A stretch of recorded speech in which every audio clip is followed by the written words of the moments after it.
expand into the space. Okay, cool. Let's start. Welcome all. It's beautiful to connect with you, and also a little bit more daylight, not daylight, but evening time. So we are more awake here in Palawan, not the nighttime calls. That is our very common time to connect. I will be a host today in the call, partly because we're looking at the facilitation theme, and that's kind of my passion in many ways, and also something that I'm very interested to co-journey and go into the research and kind of map out the whole world of facilitation. So I also invited Johanna here today from Finland, and she's been journeying with inner dance, and it's holding a lot of space there right now permanently in Finland. So we've been co-journeying together for a long time, since we were actually 9 years old, and then we've known each other for how many, 31 years, 30 years soon. So we, interestingly enough, ended up from our friendship to also share and open up this whole world of inner dance together, which I can kind of map out some things when it comes to also facilitation, are close people, but it's not really actually like obvious for me that in the beginning of my journey it felt that inner dance is so intimate and something, and then when we start sharing also it with people who we know from like a long lifetime. So we have a process with Johanna with inner dance where you know someone for 20 years, and then you actually start to go into a process and layers of like a very deep journeys together. And I'm very, very grateful for that also, because in Finland we've always been co-facilitating together.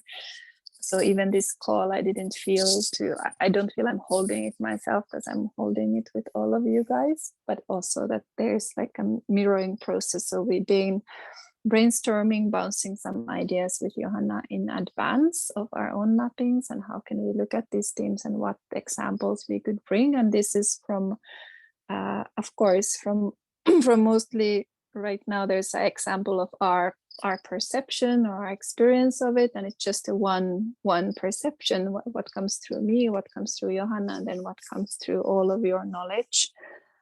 So we definitely want to go into sharing space today more, also to be able to kind of harvest the knowledge in our group space, and all of us have a lot of experience already looking at facilitation from very different perspectives in life. So yeah, I would love to kind of start opening up, maybe through my personal journey with facilitation, but also like what it has meant for me, and then link it to inner dance. So to give, maybe some of you listened to the yesterday call, maybe not. So we will not repeat all of the things, but we'll map out similar themes and things. But these calls are always different. And also what questions and sharings will come from you guys will guide the flow of the call based on that, what feels relevant and what feels it's kind of current in this group space who are alive here.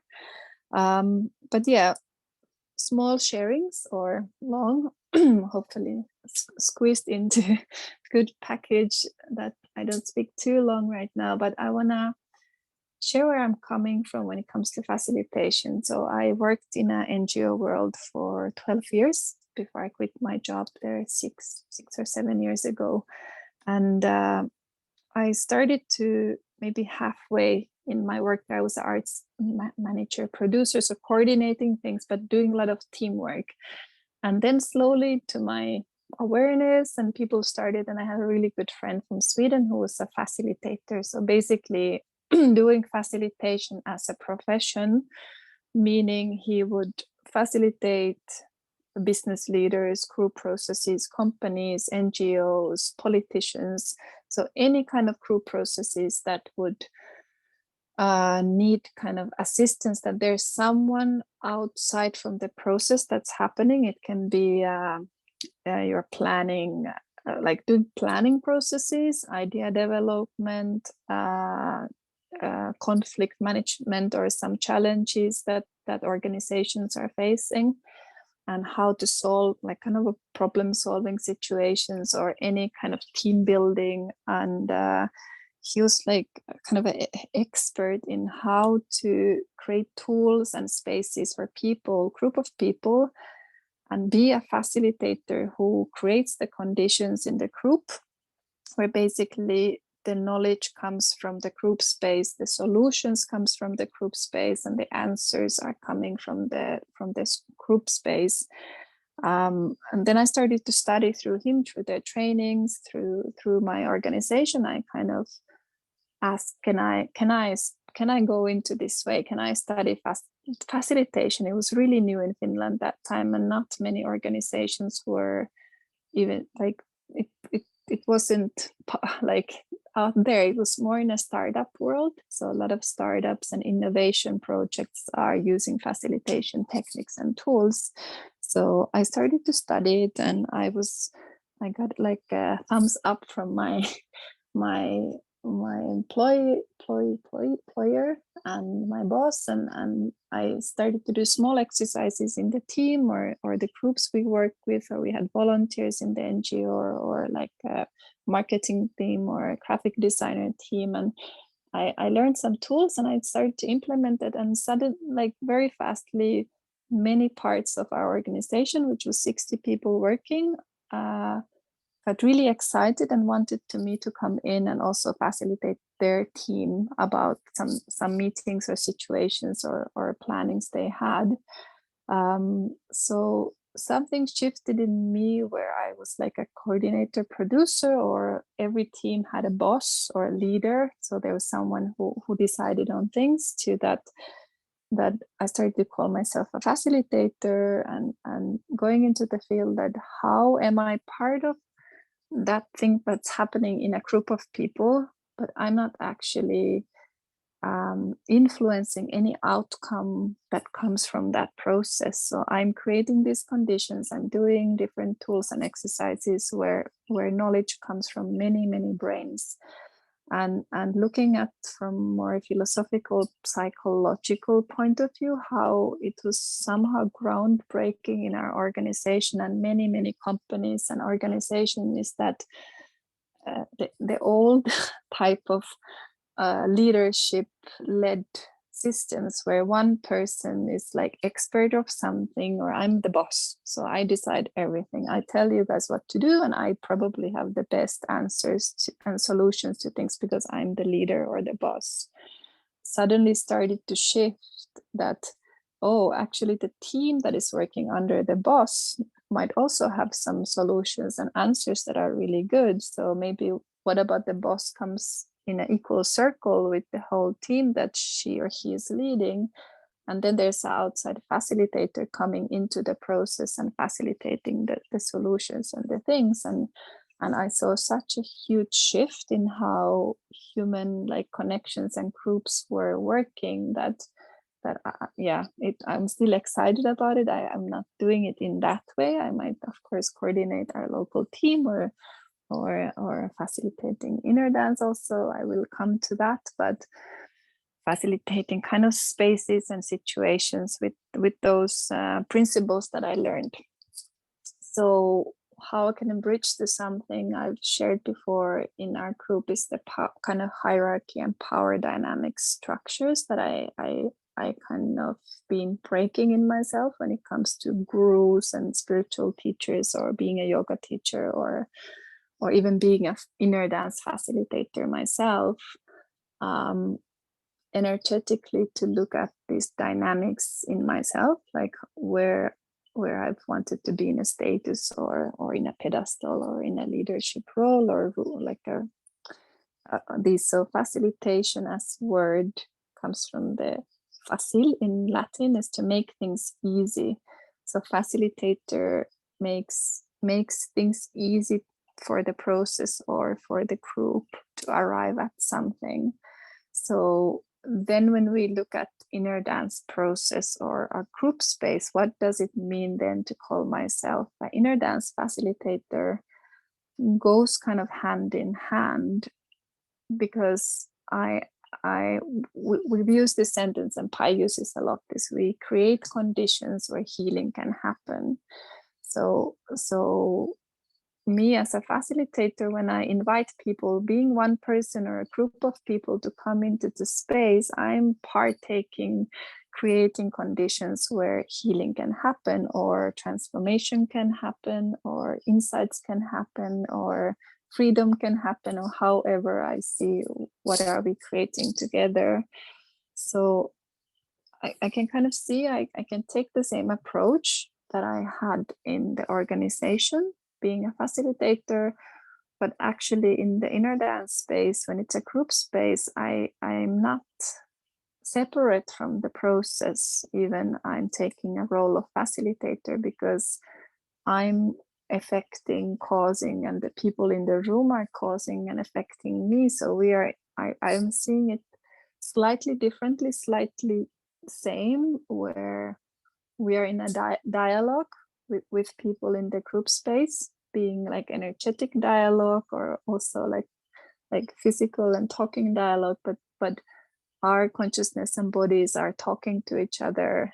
And so facilitator is at the same time creating the conditions that the session and the processes can happen, but also not being out of the process. I feel we are in inner dance when we facilitate, and that's my personal experience, that I'm also inner dancing while I'm facilitating and connecting, and there's a lot of synchronicities and connections.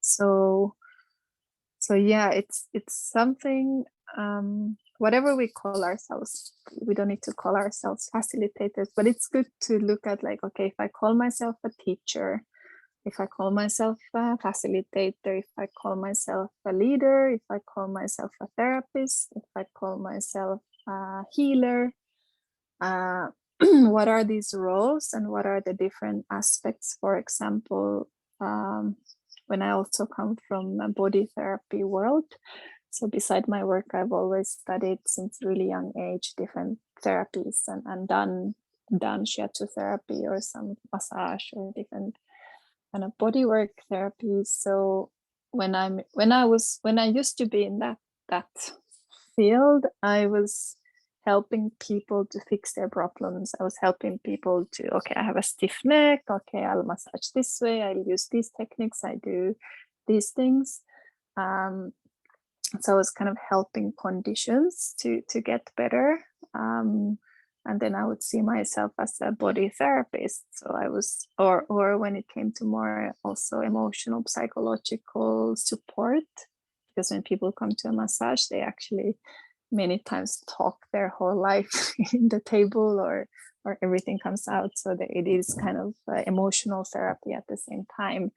So after inner dance and slowly opening up that very different world of facilitation, same applied to my yoga teachings, I started to look at my role as a teacher or therapist, and see, okay, if I'm not teaching anyone anything, or if I'm actually not healing or being a therapist, if I switch myself into the world of facilitation, what does that mean? So inner dance influenced a lot how I saw the roles in myself, and I think we switch and change those roles a lot. We can kind of take different hats or archetypes or roles in ourselves, and all of them have a place in different moments. Even in one session, we can have as a facilitator or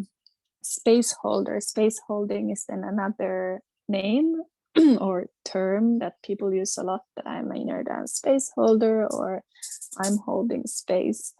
So to look at maybe that word also, what does it mean that I'm holding space? Like, am I holding the space out there, or this space, and what does it mean to hold a room or hold a space for people? Hold space for myself, what does that mean? But any words we are using, it's kind of interesting to look at them, what they mean, and what also in a, for example, in a one session or inner dance process, how we can support ourselves or other people through different roles. So I mapped out some of these roles that we can be teacher in the space, we can be a student in the space at the same time, we can be a coach, we can ask really good questions that are helping people's processes and insights to come from them. So questions are definitely one tool of facilitation. And then I kind of wear a coach hat in that moment. Mentoring. So when I have long experience about something and I'm not telling people how to do things, I'm not teaching them exactly how to do things, but I'm actually mentoring, which means that I'm bringing my history and background and experience to someone through sharing, and they can learn from that. Then I can facilitate, which then kind of term facilitator can mean more that I'm not so involved in the process myself personally, but I'm creating the conditions where the processes can happen. And I have something else, maybe, but different, therapist, healer, I think is a quite relevant roles to in this world, but we are also many involved in kind of spiritual healing, energetic work world. What does it mean then that I'm a therapist? Many people also come to inner dance from very, very, very different backgrounds. So, and usually the backgrounds and the tools we've gained in life, we will bring them automatically to the space. We will bring them automatically to the facilitation. So those are kind of things that I feel it's good to map out in myself and us, like when we do hold space, being for ourselves or others, we've talked this word paradigm. Some people, and myself included, always like, what does that mean? But paradigm or a perception. So what is the conditions, culture, belief systems, my personality, my family systems, where I'm coming from, because I always then see things in life through my paradigm. Hardly there's a moment that I wouldn't have a paradigm in my field that I watch the world from.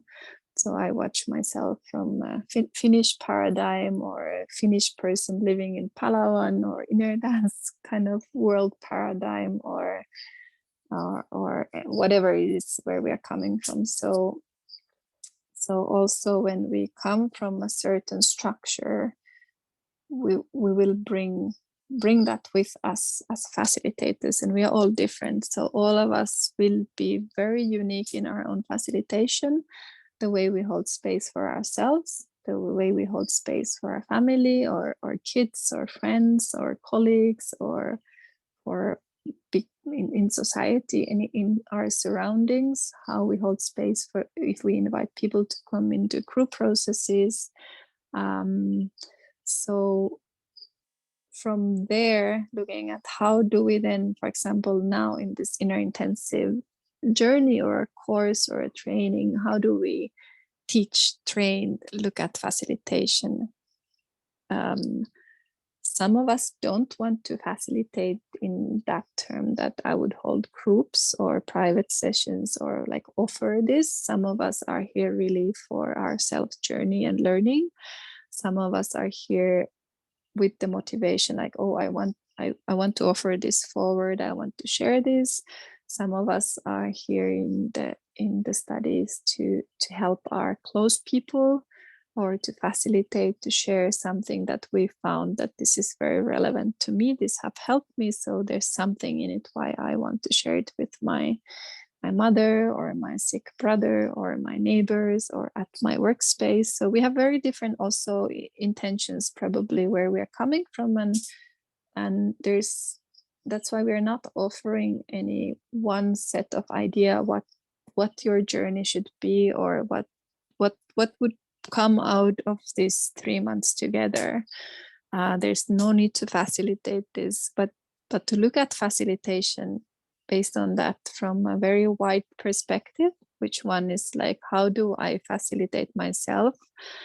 Now, many of us has been doing self journeys because that's kind of how we came to the process space. So you've been laying down by yourself with the playlists. Some of you have experience of group sessions, some other forms of inner dance where the similar process happens.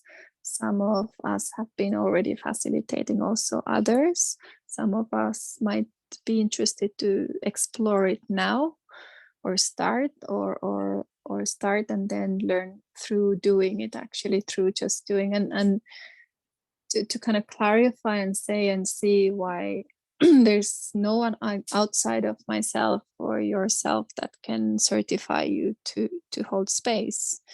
If I think that I can hold space for inner dance to my child, who would say to a mother or a father or a person that now you're qualified to hold space for your child?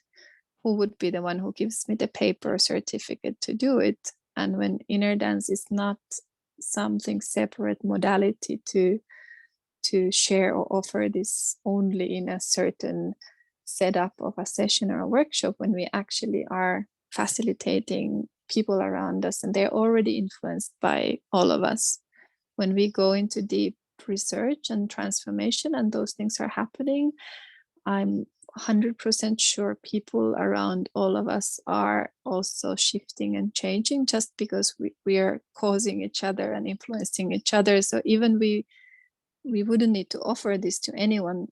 It's already we're already in that dialogue together. So in that way, we are already also kind of facilitating the space by going to the journey of and the process ourselves.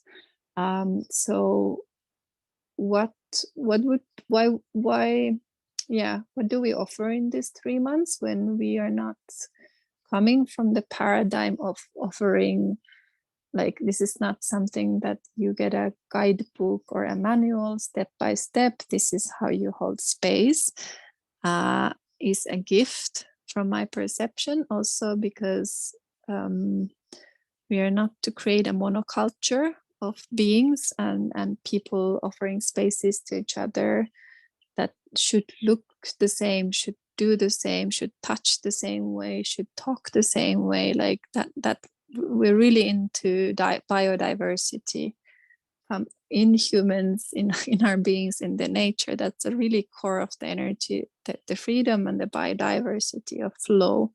So from that point of view, to encourage everyone to find their own, like really start looking, what's my own style, what's my own way, what resonates with me.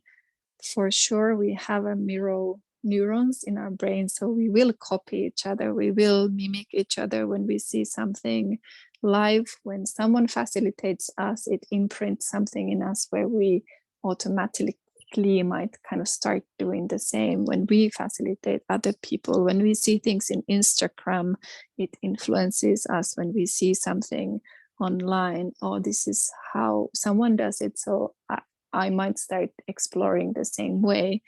But the journey, I would say, the core to is really to find our own voice, own way of sharing it, own way of talking about it, own way of studying it, and then implementing it. So it is in integrity and it's authentic what each and one of us has gifts. We have skills, we have gifts, and from my perception in inner dance, there's not a one way to do anything, and there's not a one style to facilitate or use those tools in the space. It's not easy to take that approach, because for myself, my start was I really wanted to have a training. I wanted to have a manual. I wanted someone to tell me what to do, how to touch, how to do. And I went that path. Actually, I went to those expensive certification routes. And that's why I also want to reflect this with Johanna in the space, because that was kind of my journey and there was nothing bad with it. It's all meant to be and it was but she had a very different how she came more into the space very intuitively, already kind of remembering, knowing, and getting that remembrance in her, how I feel it's very natural actually that space is allowed. And partly because I had a different path, I wanted then to co-facilitate and share the work in Finland with people who was around to give that freedom, so she can kind of, yeah, she can share from her, how did she come to this from that way. And we have different ways of learning for sure, and that's why I think we're balancing in the inner intensive also with knowledge, with frameworks, with science, with experiential learning, so laying down, and whoever feels to facilitate also just to start to explore it, because we do learn by doing and getting feedback from the room. So there's no way we can pre-learn from a book how to hold space for ourselves or other people and then be a perfect space holder, go to the room and everything's like, because it's the process, like life is never perfect. It has these waves and feedback systems, so it's really, really, I think, part of the process to experiment, learn, and the gift is that we have each other here in the group space. So for example, now we still have 1 month to go in this form, and after that we do have support systems and also community to come in. So as a kind of long learning process, if that's something that calls you, there's like gift in the space that we can learn from each other, we can bounce, we can share experiences and learn through that also from the people we journey with, what our facilitation is about and what's involved with that one. I asked you guys, or I put in the message, if you want to activate your brain. I called it inner librarian brain, and I loved it. Daniela, you asked what it is. I was like, oh, maybe it's a scientific theory that we have this part of this lobe, which is the inner librarian, but maybe we have it, and maybe this is a theory we can. It was so good, your question in the group. So I was like, oh, it's so cool. I just made it up. So I do use English words that doesn't make any sense because it's not my mother language. But I did ask us to see if our inner librarian brain. So why I call it library was, I started to look at when Pi asked us to map out our music and our playlist, like, okay, and I myself have to still do it. I haven't done it, and my old music is, and like Susanna beginning said, her gadgets are full. I had the same problem, and now I'm starting from zero. So I want to map out the music. We've talked a lot about music and playlisting together. So this call, we would bypass that part of facilitation, the music and the playlisting and that world quite a lot. And we could map out different aspects. What is actually space holding and facilitation, and what is there. So I mapped out some of my own thoughts about it, and I'm really careful not to give like that kind of guideline or that these are the things involved with facilitation, only because I really, really feel that we all have our own tool bank also, and to give like space our own mappings to happen. But I felt already yesterday in the call that it's actually quite cool to map out things together.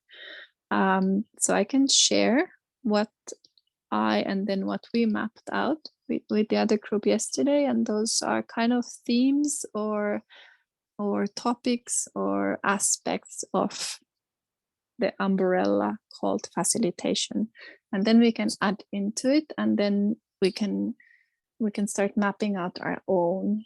Also, just to kind of, now we're like opening things, so we are going into wide area facilitation, and then whatever there feels interesting to you, we can talk about it and ask questions and narrow it down to certain topics, what can be interesting. So my own mapping was my inner librarian brain found these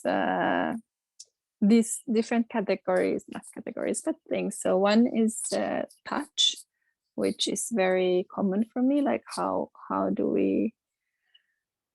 we physically linked to each other in the space, or to ourselves also, because we can self-facilitate our own processes too. So things with touch and the physical body, and how all of in that space works, and it's a whole own world of things. Then one is sound. Sound can include the playlisting, the music, the sounds in the room, the sounds that I create through my voice or talking also, sounds that come outside of the space we are at when we process, or when we have a group process or individual process. So yeah, touch, sound, then speaking. So speaking as a tool of facilitation, or aspect of facilitation, can be, how do we already speak about our processes, for example, to people who we meet. So it starts from there. That starts to facilitate already something, like how do I introduce this, or how do I share? Because in my experience, many times I've shared about my own process to someone, for example, in my workplace before, and actually through that people got interested. They didn't get interested if, like, I did marketing in Facebook. It doesn't tell anything to anyone in that way, because it's hard to put in words what inner dance is, or kind of sell it. So what actually I felt was making people to come and interested about the process was just authentically sharing what I'm going through, and why I'm studying this, why I'm learning these things, why I want to share it, why I never said to anyone that you should come, this would heal you, this would help you, this is something you should do. I really took kind of approach where I shared just my own experience, and then I could see that people actually, if they relate to that and they can feel like, oh, there's something in it, it sparked like curiosity, and then many people came just through that. Or some people saw a shift in me. For example, when I go to work 8 to 4 every day, they were like, Italy, something is changing in you, or now you're talking differently, or what's happening, what are you doing? And then they got curious, because they saw changes in my life or in myself. And then that was the opening to talk, like, well, I've actually started to go through things through this process, or through this kind of spaces, and no need to sell it or offer it, but there was already like a dialogue happening. So speaking kind of starting before we even facilitate or enter the process. Speaking can be happening in the beginning of the session. So how do we introduce the space to people, or a person, or a child, or a friend? Like, so how do when I do ask people to lay down, and it's a very intimate trust space for many people, how am I speaking and using words to create that trust also in the space? So kind of being an introduction, or just what tone, what is my own feeling when I'm speaking in that space when we start. Then during the session we can use words and speaking. So speech can be happening during the session. It can be seen, for example, that there's something in the space. Some people call it channeling, some people just call it intuitively, something that comes to me. Some people are speaking baby talk, like language, whatever they want, like feeling freedom of speaking in during the process. So we might speak from the whole room. We might feel something is happening in the whole room. A theme is coming up, or something we feel from people sharing. If we let people to check in, or someone to tell us how they feel in an individual situation before the session, then something might come up as a theme, and that might speak through you through words during the session. So using words and languaging during the session is also, and then afterwards. So how do we speak in a sharing circle? How do we integrate? How do we let others to speak in the room after their process? That's also a form of facilitation with our own speech. And how do we plan and design even the session format and structure, considering that dialogue and speaking can happen. And then last part is kind of like after the session. So what is integration? What is a support system? Do people have contact for us where we can go through things through speech? Yeah, those would be my kind of mapping around speaking. So touch, sound, speaking, and then, and this is really just what my brain was putting as topics, a room or a space. So that's kind of can be the physical room, the space, because for me inner dance is very intimate and private process in a way. So it's been very important, what is the space that I'm able to surrender and feel that I'm allowed to go through my things for 2 hours. So there's how do we create the space also with objects? How do we even need those? Yes or no? And everything is like really up to us. What we feel that supports that space to happen. Lighting, smells in the space, noises in the space, like timings, if there's something happening before, after, around. So space, room or space is one topic. And then I don't know why did I write, but yeah, presence. So maybe I was looking at more like my own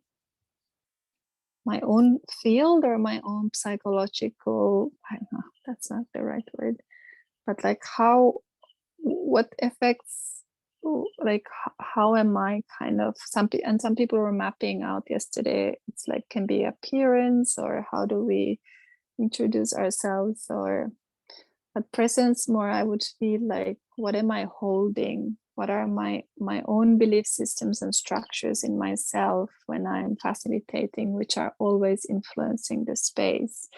So my own presence, my own belief systems, my own way of seeing and looking at things are also facilitating the people around us, and yeah, kind of being an observer at the same time. So I'm aware that my structure as a person is actually also affecting in the space, and then everyone else's structure is facilitating, and their presence and their emotions and their being is facilitating there too. Yeah, that was some kind of like random mapping in my brain, and it would be actually interesting to hear from you guys now for kind of opening voices and sharing space. Like, what would be other topics or aspects that you are interested in, or what you see that has got to do with facilitation, or related to any questions you have, or things that you would want to discuss today more? But what would be outside of these mappings or inside of these mappings, or something else we could put together in the map, if you get like a catch of my questions, or anything, or anything that right now comes from you intuitively, if you want to chip in. I would like to share something. Hi, it's Yara, and I think it's very important, especially when you're wanting to facilitate spaces, just to get a little bit of background around trauma, and like having a lens as a facilitator of being trauma informed, and noticing that there's a high percentage of the people that are coming to a healing space that are holding some kind of story in their body, and how a person that is holding the space can be aware of symptoms that are showing up or triggers that can show up, and how we are responsible for holding, I like to call them more than safe spaces, brave spaces, because then you show up as you can show up, and there's no expectations of how you should be showing up in a space. And as a somatic practitioner, like things to be considered when you're holding a space for other human beings in a concept of transformation are to be considered not to like ever make an assumption that because something that you think is healing for yourself will be healing for another human being. So there's always the opportunity to always ask if someone would like to be touched. So you always ask for an opt-in, and you always ask in a form of affirmation if a person would like to be touched, if they're triggered by certain smells, or if they would like to feel smells, if they're sensitive to sounds, who wouldn't like to have an instrument like really close to their ears because that can trigger a PTSD response in their body. And instead of creating a space of healing, you're actually re-traumatizing a body in a place that is healing. So that starts to create like more complexity to a trauma.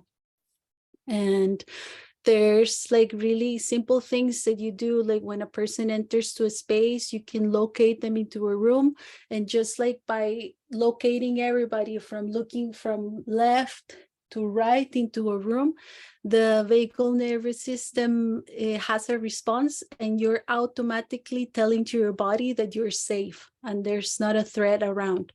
So, and you're actually locating the room, you're telling people where the bathroom is, and already replying to all the questions that like they might have in their mind.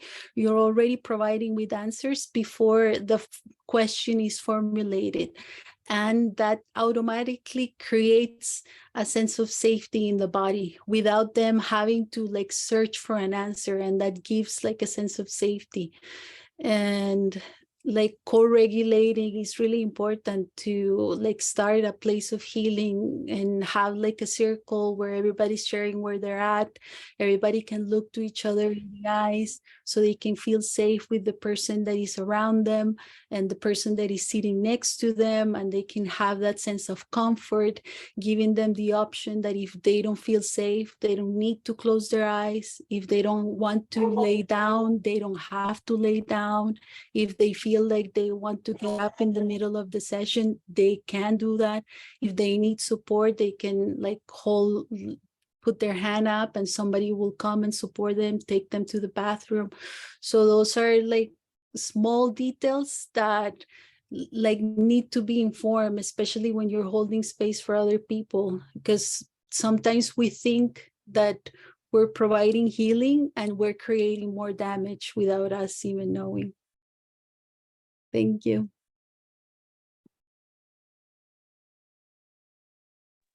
Thank you. Many super important aspects can add to our mappings, and also look at those. We could take more sharings or mappings.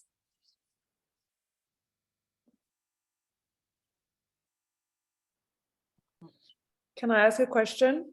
Yes. So my experience is very limited when it comes to, I've never done an inner dance session. I've only done tap sessions, maybe like a dozen of them with different facilitators. And they have, seems like a very specific formula. You know, what it almost like they have a script, what they say in the beginning of the session and at the end of the session. First it's like the explanation before, and then after it's like what to expect, or after the sharing. And you know, anything that you learn new, I mean, I teach Pilates teachers, and I try to, you know, as well, like share something that is a very large concept, and in a year program, slowly like move people through it and give them the confidence of doing it for themselves, about having a process for themselves. But it's when you start something so new, if you don't have kind of like, it's hard to figure it out, I think, alone first. I think if you don't especially have experience of well, first of all, it will take me a while, I'm sure, to try to even get to the music part to do it myself. And secondly, I don't even know if I'm going to be facilitating, but let's say I would like to dabble, it would still be like, where do you even begin?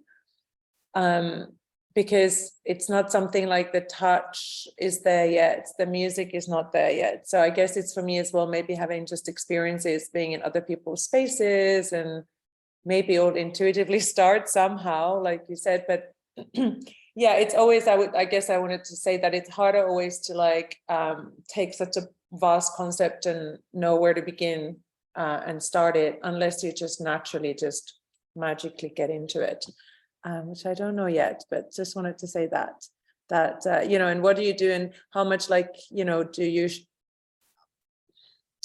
you ask people about as well something? Because in the CAP sessions there is no, you don't sign a waiver, I don't know if anybody else is there, you know, because there were some concerns earlier in the discussions that what if something happens, like people do lose their speech or vision. Like I had one session and my sight was blurry for a little while, and I knew not to panic about it, because I was just like, okay, I'm sure it will come back, and it did. But you know, people might get, you know, a little panicky about it. And yeah, so anyway, I mean, you know, when you do something, whether if it's a physical session, like even we do corrective exercise, we make people sign waivers that, you know, if something happens in the session, it's your own responsibility in a way.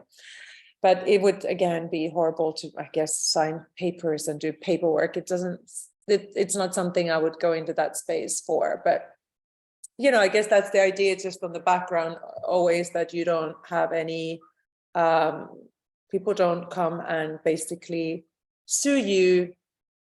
Again, that's always there, right? Having legal, depending which country you live in as well. But I'd be interested to hear as well how things happen in Finland, because obviously knowing my country, everything is quite organized and people are sort of very diligent. So yeah, those are the questions, I guess, and just. Thank you. Okay, we can look at this, because this is actually kind of a huge, also what Lara was sharing,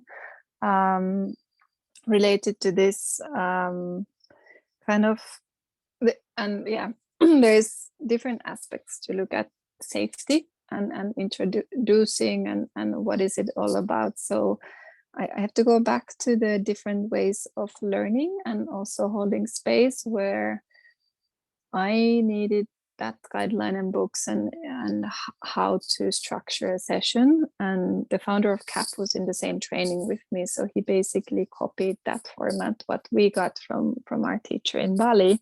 So he did exactly the same, and the 5-day energy school format from Pi.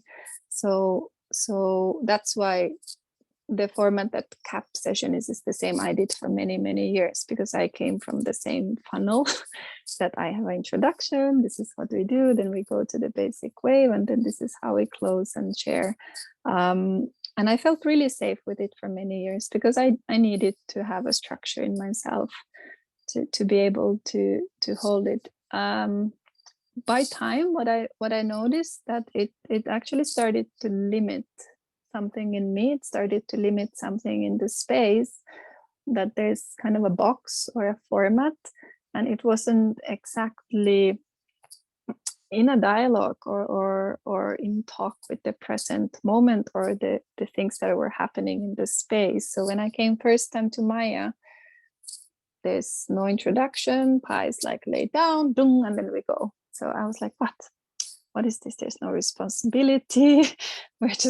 People are just, when we hold also workshops later on Kuala Lumpur with Pi or in Bali, it was the same. I was like, we have a very different way of holding space in a workshop. And then every single facilitator whose space I went in inner dance or these other namings of inner dance had totally different way, or some had similar way of holding space. So to be, first of all, I would say to be exposed to very different types of facilitators also, different types of workshops will already like widen that understanding through our own process and body, that how how do we feel in the space when something is like safe and secured? What does that do? Does it make us feel safe, or does it make us actually raise fear? Because that can also happen when we want to secure everything. In some people, to hear everything in front, how it stays safe, actually brings up a fear in the process. And this is what you will hear from the feedback of the people and the participants.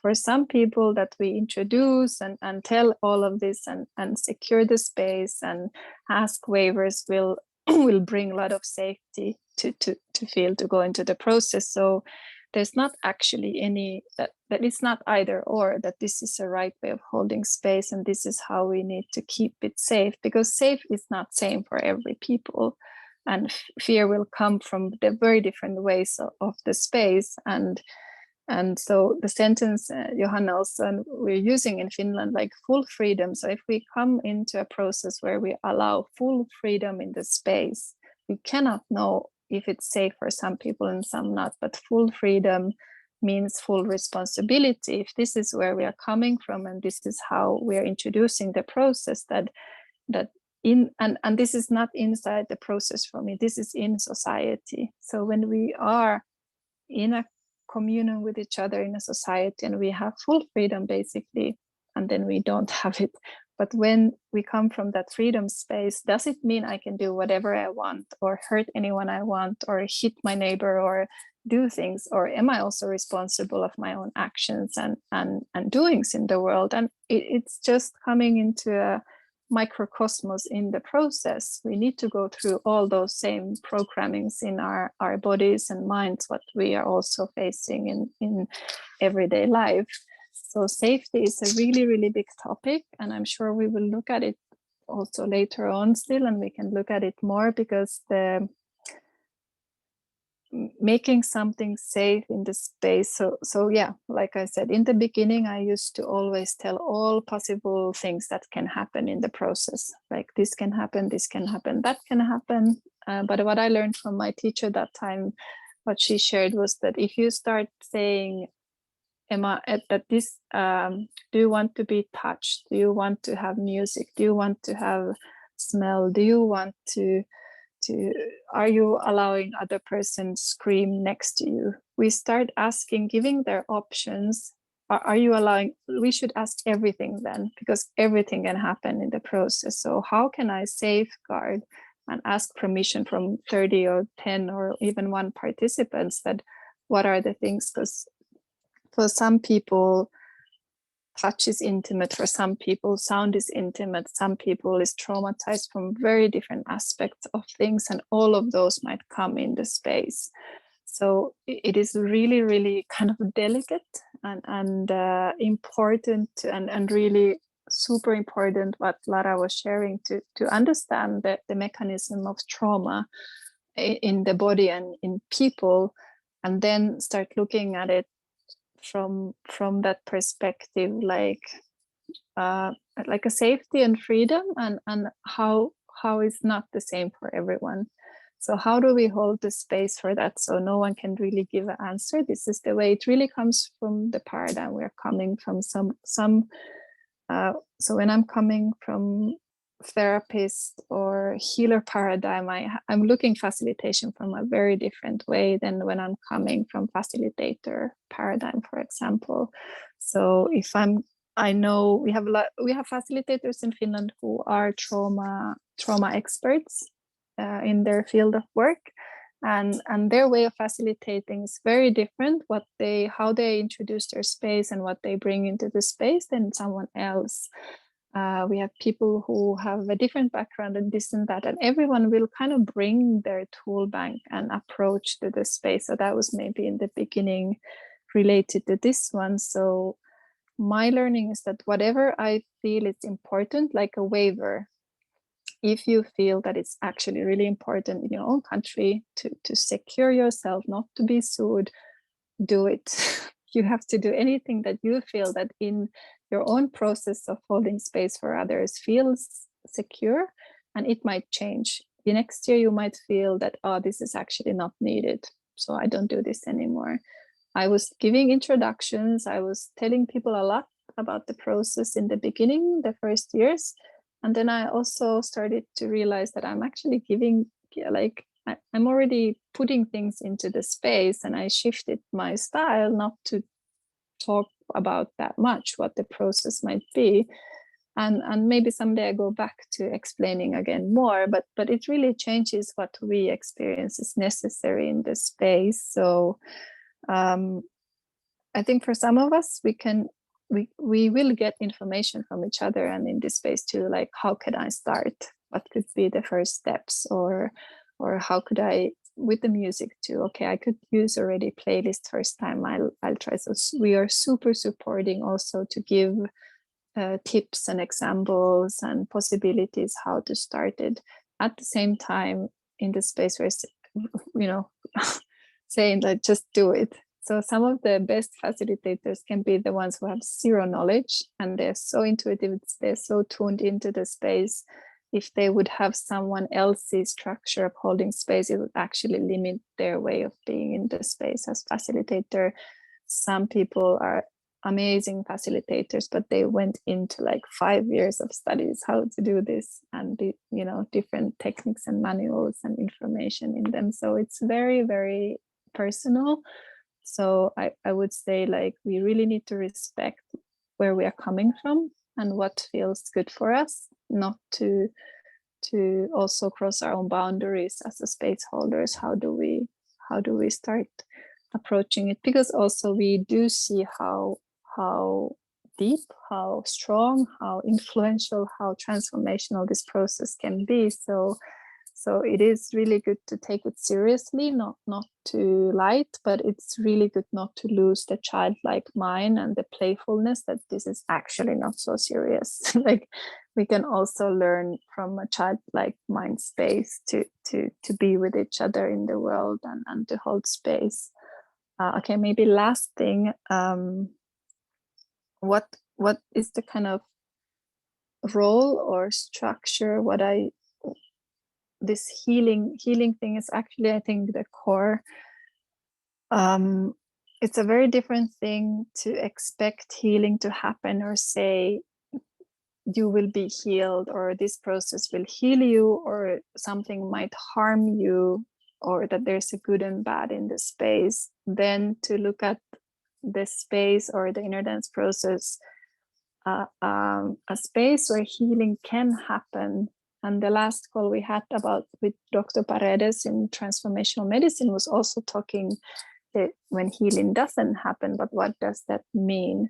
So it is I think one of the core aspects of our structure. How do we hold the space if we are expecting people to heal because or we want to fix something, or we understand they're traumatized and they have a structure? Are we allowed them freely go through their trauma or processes in a free, natural space without inducing and putting like ways? And what Lara said, it's like this creating assumptions, like super, super important to, how do I interpret the space? How do I analyze or interpret someone's process?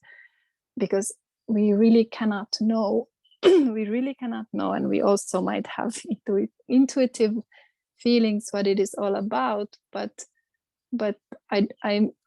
I practice not to analyze or make assumptions of what people are going through, even they scream or cry or laugh, because when they do share the feedback, why they laughed can be the most, like, they went through the most terrible things and that was so hilarious for them, that's why they laughed. But in my mind I might think like, oh, they're having fun, but actually they weren't. They were in a really deep bad space kind of thing.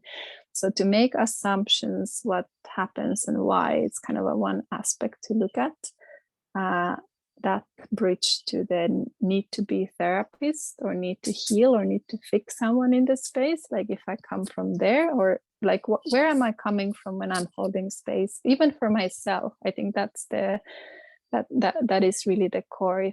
If I have some condition in myself and I just want to fix it, I want to get rid of my pain, my sickness, and that's that's kind of how I'm holding space for myself. It doesn't really allow all the aspects of the process in my perception, because I'm just wanting, I might bypass things. I'm wanting to fix myself or get rid of things without really allowing to feel them or go into the root causes. And this I think is a really like one of the core questions and things to look at, like what are we holding when we're coming to the space with others, and what are we holding in ourselves when we are facilitating also ourselves, and to have that awake observer in us to allow that to be noticed kind of and learn, but like during our journey of holding space as a learning process. So yeah, super important, and very interested to look at more, being a trauma or this like safety questions, that those are not simple, and there's no one answer, one way to look at it, or saying this is the way we should do it. We all really have a different way. I'll check the timings. Do we have, yeah, okay, yeah, good. Maybe we could take a few more before we go, if there's some things still, questions or insights or sharings. Juan and Marta. Yeah, go. Hello, happy to be here.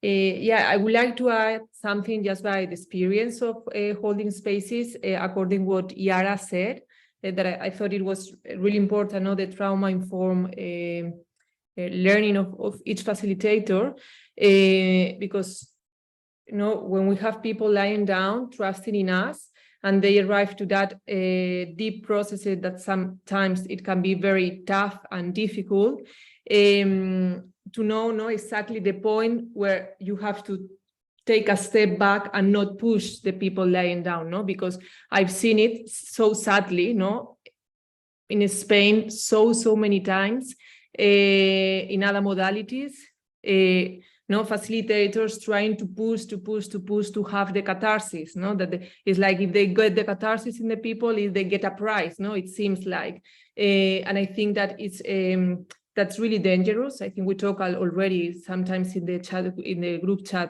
that's really dangerous, as Yara said, because you can re-traumatize the person lying down, so it's not, I think, for a facilitator, it's not a position of you get a prize if somebody cries or it's a catharsis. No, it's not like this. It's their own journey. It's a sacred process for each person. So there has to be a lot of respect, in every person lying down, and to have this intuition when you have to take a step back and leave the person, more calm and integrate the person. Mm-hmm. So that I think from my side, with all the experience, holding process, this is very, very, very important. Mm-hmm. So just wanted to share it. Thank you. Yeah, it's like under the topic of I would say like experience seeking, trying to like put goals and outcomes, or that it should be something. So then it's also in our personal process, but then also how do we try to get those outcomes out of other people. So there's a lot of experience seeking and like wanting results in this space. For sure, it's a process to look at it. That I think is, if you are really in the dialogue, that you are all these months trying to learn teaching to us, if you are in that dialogue, this will not happen, because you are reading the body, you are reading the energy language, and it will not happen. The thing is that when you don't get into that dialogue and you only act by reaction, moving energy, or pressing, pushing. Thank you. Colin, your turn. Thank you. I have a quick question. And I have to say that I don't really have a lot of experience as a space holder. In fact, I've only held 3 sessions in total. My last one contained about 15 people. And by the time that the session was over and I came home, I found my mind buzzing. and resonating with each individual's journey and experience. And I think that as I was facilitating and trying to come from a space of complete empathy and compassion, and also the fact that we were sharing the same energetic space, I guess left me feeling a little bit affected by each individual's experience. And it was almost as if a part of their consciousness was briefly imprinted on mine. And I was just wondering if this is something that has happened to anyone else, and if there's any way around it. In other words, how can we effectively hold space for others and, come from a space of empathy while having or not allowing for any personal boundaries to be crossed? That was my question. Thank you. Thank you. It's related to something in the beginning, mapping out that we're not separate. Like we are in the inner dance process, even we are facilitating, so we cannot really separate ourselves from the collective and the group space. It's not separate. So it's, again, I would say the structure of ourselves, and like I would say, this is your process now. This is your process to look at yourself and your structure.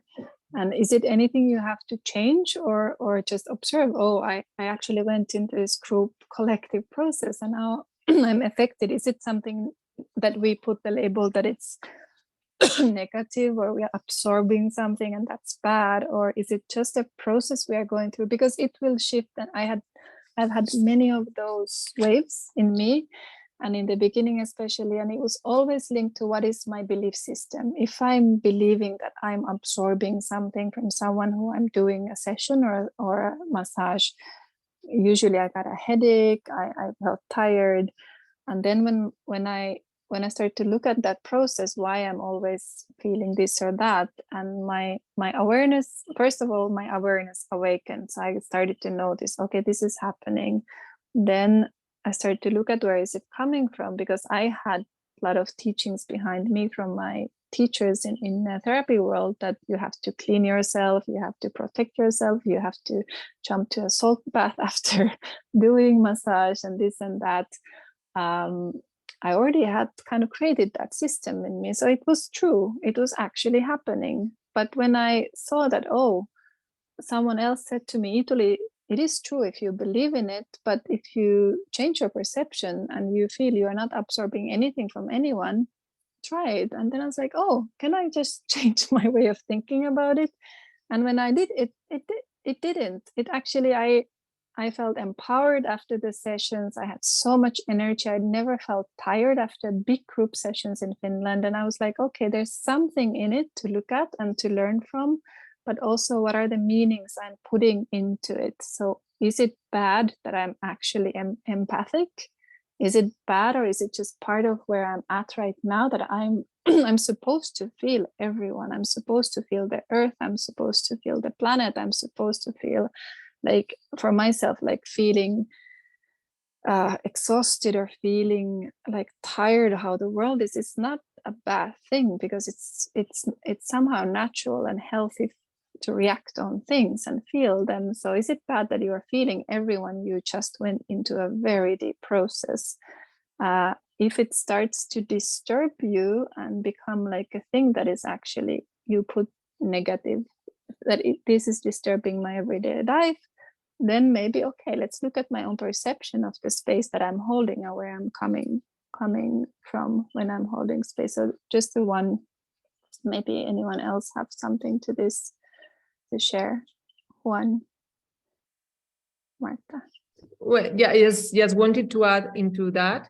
I suffer a lot the last years with the my state after the sessions, with breathwork or cup session, holding group sessions. Really, I suffer a lot. I used to, I put a lot of boundaries, I thought, no, but with emotions. But always after the sessions, I was feeling like a strong headache, ruining my day. No, normally after the sessions, I could not do anything else. Just go to bed or lay down and try to be, relaxed at home, and it really suffered a lot. It was curious because when we met you in Madrid, no, that for me that 2 days I said, no, that it was a lot of coherence with the work that I was doing, no. And after that weekend, when I hold sessions again, I didn't have any more headaches. I don't know if that, I think something changed on me, but then You don't use salvia anymore. No. no, but I'm still working on that, because then I went again to a session of a thing, another modality that I don't know why I went, and then it's still happening. It came back now, and it's happened to me still, no, that when I hold group sessions, after the pain came. So it's like my daily process, no, how to work with that, because I search for so many things, I study like a lot of things, no, but what you say, maybe it's that thing of changing the perception of the. Thank you, Yara. Hi, I would like to share that this is very normal, especially because our nervous systems are like mainly electric connections. And because we're all like, if you're in a space with a lot of humans and the veil is really thin, all of the nervous systems that are around that space will be, in a sense, co-regulating. And if you're the one that is tending to the edges of that space, you're basically the main point that is tethering to all the other nervous systems that are around. So as soon as a session will finish, like, of course, you will feel like it depends on the energy that was during the space, but like sometimes you will feel very energized, or sometimes you will feel very tired, depending on the energetic releases that were happening during the space. And like during births, this happens a lot to midwives, especially because there's a lot of things happening during a birth. Like there's the nervous system of the baby, there's the nervous system of the mom, the dad, there's a lot of energy moving. And like at the end of a birth, like as a midwife, you will feel that energy like rushing through your body. And because you're tending to that space, is really helpful also to remind that is like it's good for you to also release that amount of energy, and like to either have body work sessions. Cranial sacral therapy really helps a lot, because cranial sacral really helps to readjust your nervous system. And like sometimes when a lot of trauma is being released in a space, like some of that will be absorbed into other nervous systems and into other beings in the space. So it's very normal, it's regular that these things happen, and it's just a matter of what do you do afterwards, and how are you tending to your own being after you hold the edges of a space and you tend to so many other beings. Thank you. I like the words like what Marta was using also in Madrid already, coherence. So how do we see the space and what we are doing there and what's happening there? I think it's a really key. Is it something that coherence, resonance is a good word, just the words to munch and digest. Resonance, coherence, dialogue, what it means that we are in a dialogue with different bodies and nervous systems. What is the difference if I come or someone comes from space of activating something or transmitting something or healing something? It already has a different directionality and kind of vibe there. So these kind of things are like where the space holder is coming from when we are coming to the space, and what's also what everyone is holding also in the room as expectations, what we have already introduced before they come to the session. What are the expectations? What are we offering? How are we offering our space holding? So it has a thing. I would love to still, I know Johanna has to go soon, so I would love to bring some of the examples and from kind of maybe to jump and then we can go back into this or then go from there in a flow, but the aspect of space holding where we are not offering or facilitating just the energetical session, and what I was mapping with her was that what she started to do is to hold space for the frameworks and the themes and the knowledge part. So what can be, what's her process about it, and holding kind of the knowledge and the training or session where some things are looked at, and what was the process in her when she shifted from holding energetic experience and this like more spiritual process to start bridging things between the science and the things and the experience, because it's a very different space holding. It's a big jump, at least for me. When I first time did it, that's still the first time I kind of did it that year. And now she's been diving into it a lot. So it's interesting to hear also like what means facilitation, what type of sessions she is having or have had in Finland, where also these roles and dynamics have actually changed totally, where the soup is very stirred when it comes to that I'm holding space for you. What happens when actually everyone is facilitating each other? We called it a community session, and it put things upside down from a power dynamic perspective too. So anything, yeah, and again, anything, Johanna, you feel to share also based on what you've heard, or you want to reflect some of the questions and what comes out is warmly welcome in your time space, how much you have. And just to maybe say hi and introduce yourself as you're there. Thank you.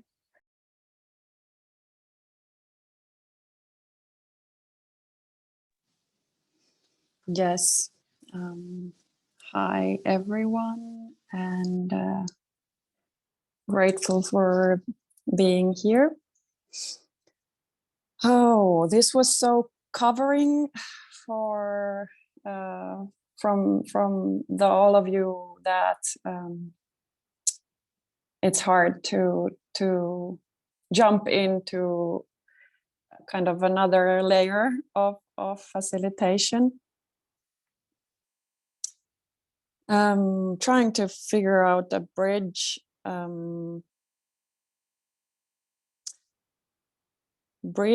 to, well, maybe it begins from a question for ourselves, as we don't go into any formal manual of like, why do we do this, or how do we do this, and what is the energy, what is the process for each one, what does transformation mean, what does healing mean, are we holding space for one or many, or are we not holding space? There's a reason why we're here, and there is a reason, a personal reason, or like Italy was talking about the paradigm. It can also be put in words of intention for holding space, or intention for holding inner dance, or looking into inner dance. So to as a like a simple question to many of the questions arising, how and why there's only a one internal or like one yeah, you cannot say only one, but there is the direction from yourself to look into these questions and then finding the answers as well.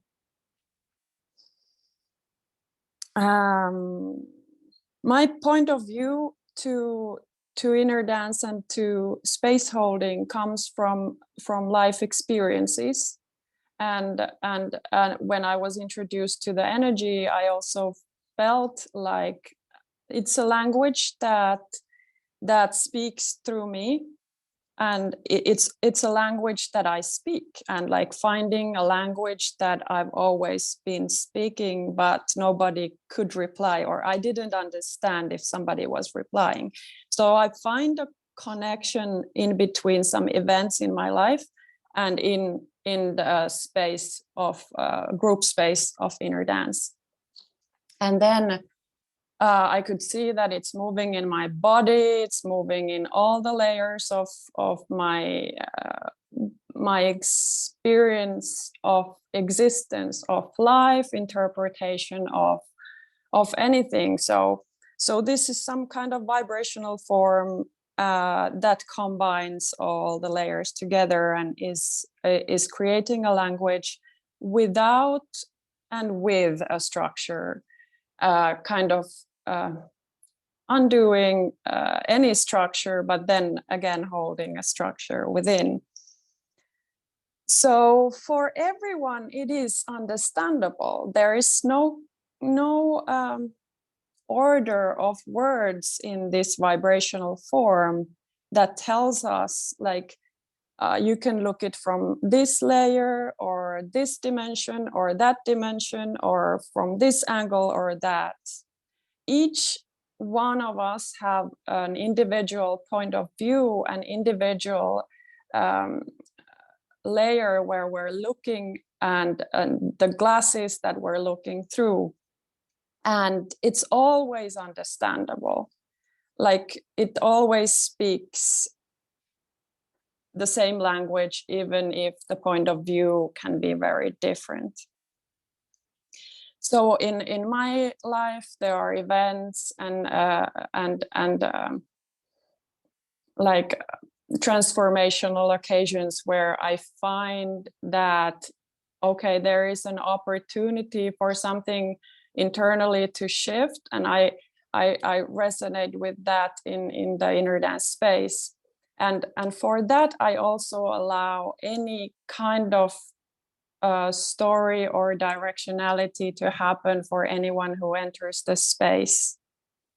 So what Italy shared, what is really really relevant here in Finland, where we're learned for some outer authority or outer structure to tell us how to do, what to do, and also giving our maybe even our responsibility or our capacity to respond, or our trust to our internal kind of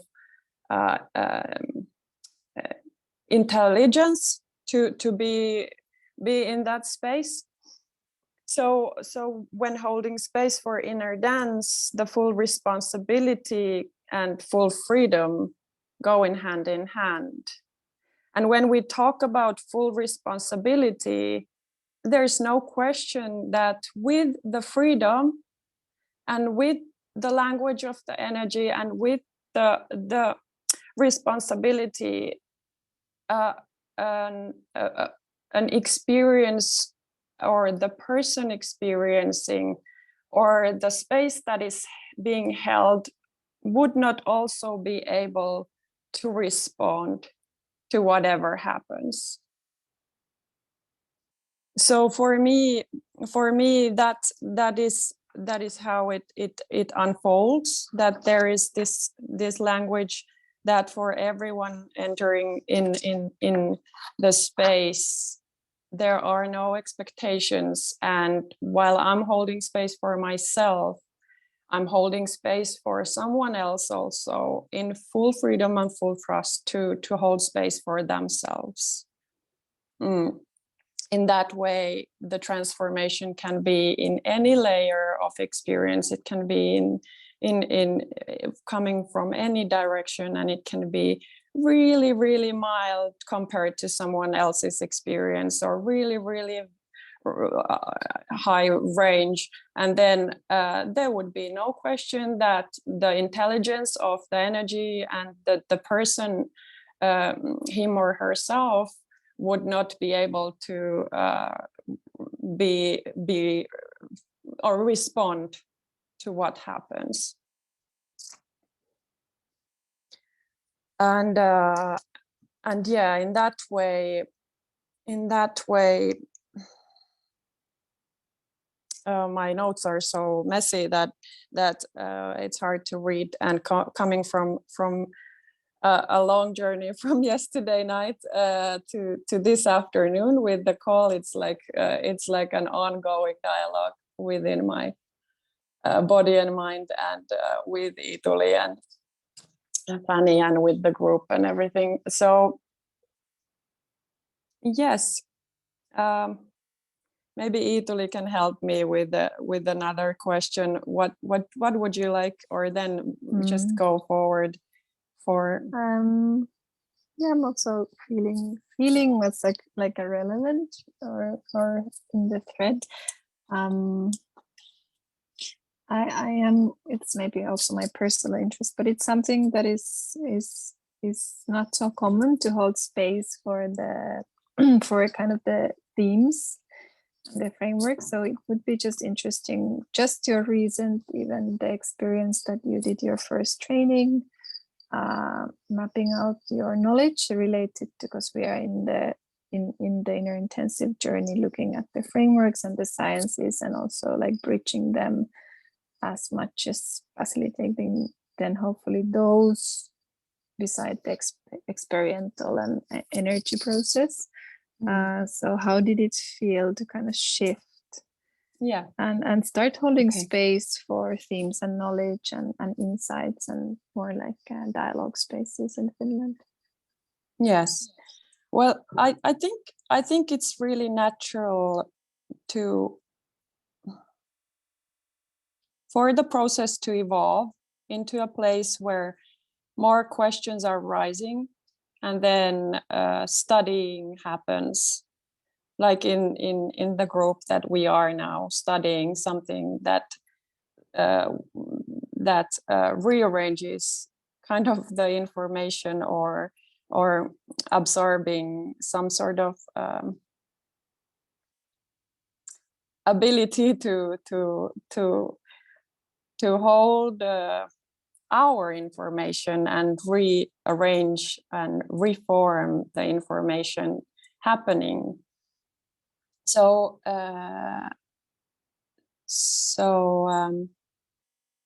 yeah, the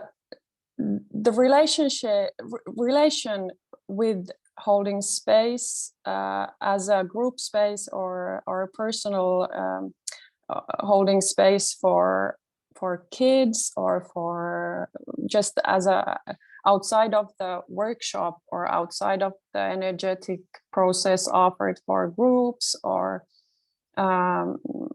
transformation or healing.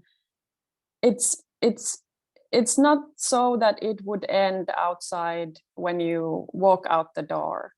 So the frameworks and the knowledge part that is there, kind of reaching to you, or waking something out of your own library, is talking to the experiences outside of the session, outside of the workshop.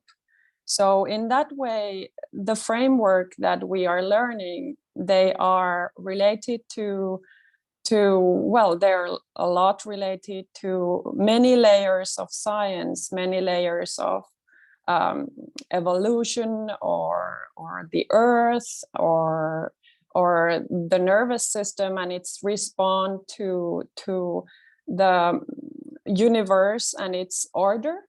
So there are many relations to how we experience, or what do we feel, or what do we think, and what's the opportunity for the transformational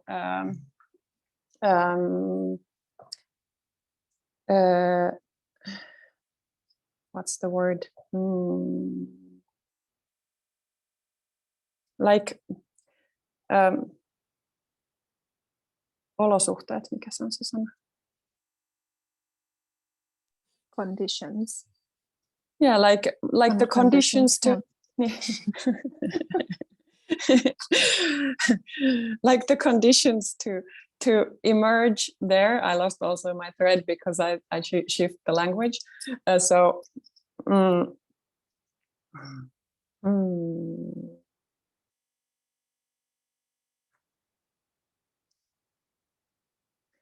So there are many layers affecting to the conditions to emerge, and it's always in the end located or being observed from a chosen point of view from oneself. So that's why I was interested in bringing in the frameworks to the sessions, because they are something that bridges the spiritual or the awakening or the healing that's happening and the transformation that's happening into some other layers that are there and that are out there offering us surface to interpret and see the consciousness looking into its own movements. So there are some things, some other layers that we can jump into, and then creating bridges in between everything that in the end are here, and why is it here, and why is it like that it is. So I brought abstract experiences that I was relating through my own process, through inner dance or through the life, and which was intermingling itself in the inner dance process within my interpretation that there is the same energy and same energetic process happening there.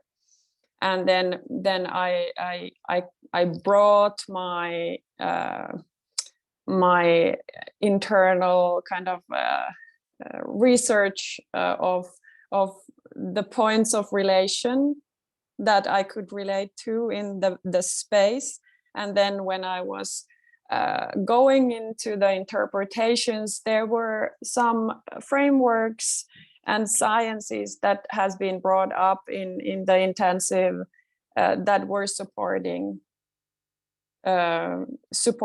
these abstract views or perceptions to how the time changes when we dive into the space of inner dance, and how our perception to this time during our day when we are awake and when we're asleep, it's not so linear anymore, but we go into circles of maybe giving an equal amount of value to the both ends of the cycle. And then we can go into looking into like how the nervous system works within that, and how is that actually related to the inner dance process and the sleep cycle or the brain waves.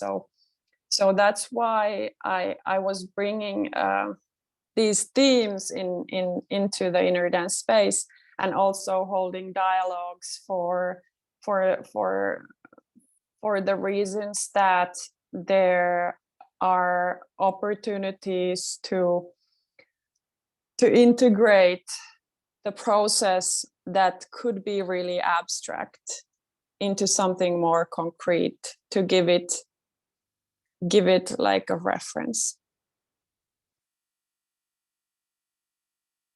Yeah. Thank you. I think I want to reflect too well related to this and what we've talked about in the group space too, this demystifying aspect. So when we offer only the energetic experience and the sessions to bring in the science and the frameworks to understand what's happening and why, it is demystifying the thing, and also kind of what Johanna is speaking is bringing the responsibility to the person, because we don't it kind of starts to minimize the way we can explain it, that this is an entity or this is something from outside of myself which is happening, when we start to understand our functions and how our consciousness works, how our nervous system works, how our body works, how our awake sleep works, and things like that. So especially in a community setup where people has been journeying more and more and more, to find that as a bridging way to integrate the knowledge part, then we brought this, and where I can reflect are why how me and Johanna are constructed really different. She's very intuitive. She looks at the meta and the space more, and she can structure things from there. And I'm very much more practical and linear and like kind of physical in this physical realm. And then because we've always co-facilitated with different people, we have many people in Finland, so we always had all of us very different approach to things also. So the richness to do these things together and co-facilitate with other people, where it's already giving an example in the space to the people who are entering it, that there's not a one way, there's not a one style, because they already see a variety of examples. So that's kind of, if it's possible, it's a really beautiful possibility to also showcase very different ways of facilitation and holding space in the space. If we're alone and it's only us, there's a way to open the space slowly to build a community around us, to let people who are interested to come and co-facilitate and learn by doing, also maybe offering those frameworks and themes. So it's not like holding the knowledge and the power to ourselves, and actually like enabling that space to open. And that I feel Johanna has been doing now a lot by giving the frameworks and the sciences to and people to come and co-facilitate and do trainings, meaning that, okay, I share my knowledge, what I've mapped out and what I've learned, and this is what I've learned, and you can take in this, but it also empowers people to go into their own study process and start to co-hold this space and co-create, and that creates like that biodiversity in a community, where then the ones who are exposed to this type of work will already get so many like different types of examples, when we don't have that kind of manual or guidebook that this is the way it has to look like, or this is the way we have to conduct this. So I don't know if Johanna, you want to share about the community sessions, or if you want me to wrap up if you're on the go. What was the shift there in our community? Yeah, maybe you can also share on the community thing, community session. Yeah, you go for I'm sure. Okay, I can bring in the aspect that I was coming from more securing and fear-based, and from structure that there needs to be certified people to do stuff.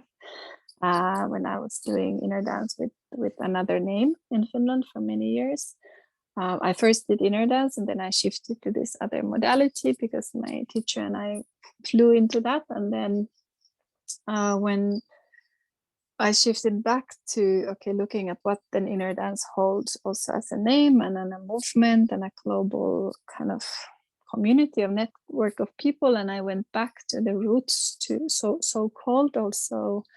And Johanna was already in and co-facilitating, and other people, Johanna and Carolina, suggested that we wanted to do this thing called community session. Well, they wanted, or they kind of, I think, seeded it there, and I was like, amazing, yeah, let's do this community session. And then I think there was this point that, okay, I think someone wrote the text, maybe Carolina was writing there, that anyone can facilitate in the space in a community session. And then I was like, we went to this very like, dialogue about it. I was like, no, there's new people coming. How can you allow them to facilitate? So this is the kind of securing fear-based approach in me that was coming out. How can I allow someone who's never been trained or facilitated and just comes for the first time? How can I allow them to just stand up and facilitate? What about, they induce trauma, or they hurt someone, or they cross boundaries because they don't know what they're doing? So I was coming from this very fear-based like this thing that you need to know and you need to pay and get the training and and I was kind of like, I was even insulted that this is because I had done so many years of work to be the facilitator, hold the space from this kind of point of view. And then we looked at it, and then I was like, okay, I cannot hold my own power position that I'm the one who kind of brought it to Finland, or I'm the one who is the main facilitator in that moment, that I could decide what the others actually want to bring into the space. And I was like, okay, let's try it. Let's do it. Let's do the community session. So the whole point what we agreed upon before was that let's try a space where the hierarchy and the power structures is gone. So no one is the one who is facilitating exactly. Anyone who kind of feels like it, but from my mind was like anyone from the actual facilitators who feels like it. So the facilitators could lay down. So if I start a session, we push play, and also anyone could DJ. This was maybe 4 years ago. Like anyone who feels like it, 5 years ago, can also start practicing DJing, because we were kind of going into that world, and play instruments.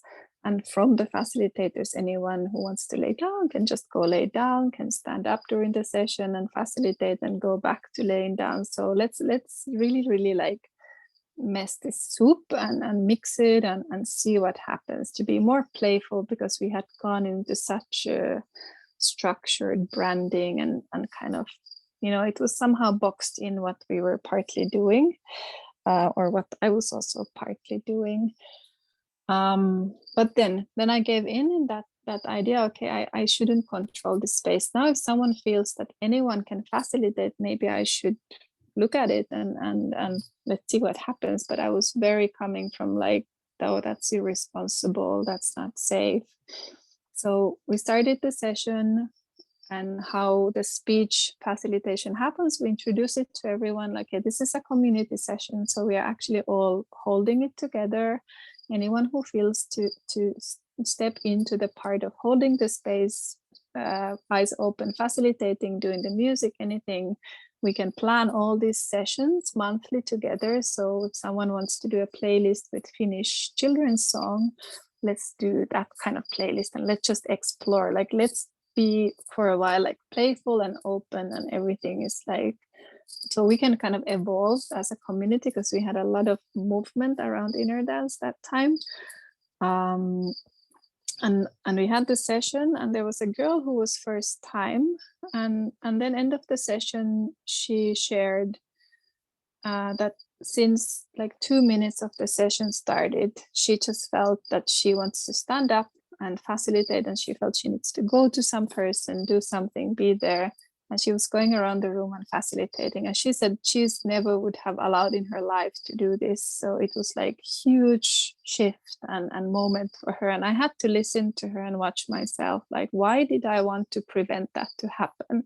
Like why my security or fear-based system didn't want to allow that person to find these things from within, actually, like, because I feel someone needs to be something to be allowed to do something. So that was a big, like kind of a growing moment for myself, to see like, okay, I'm actually holding also something with my own history of this work.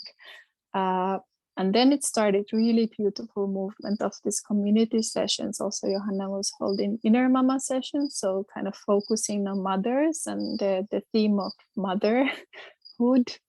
It didn't mean that people have to have kids or wanting to be a mother, but we were kind of looking that theme in the sessions. And I was also like, so suddenly everyone also felt that they're allowed to create and look at their interest as a facilitators inside the community. So there is not a one format that Ituli and Mari or other people who are really holding space a lot, so that this is the way we have to do it.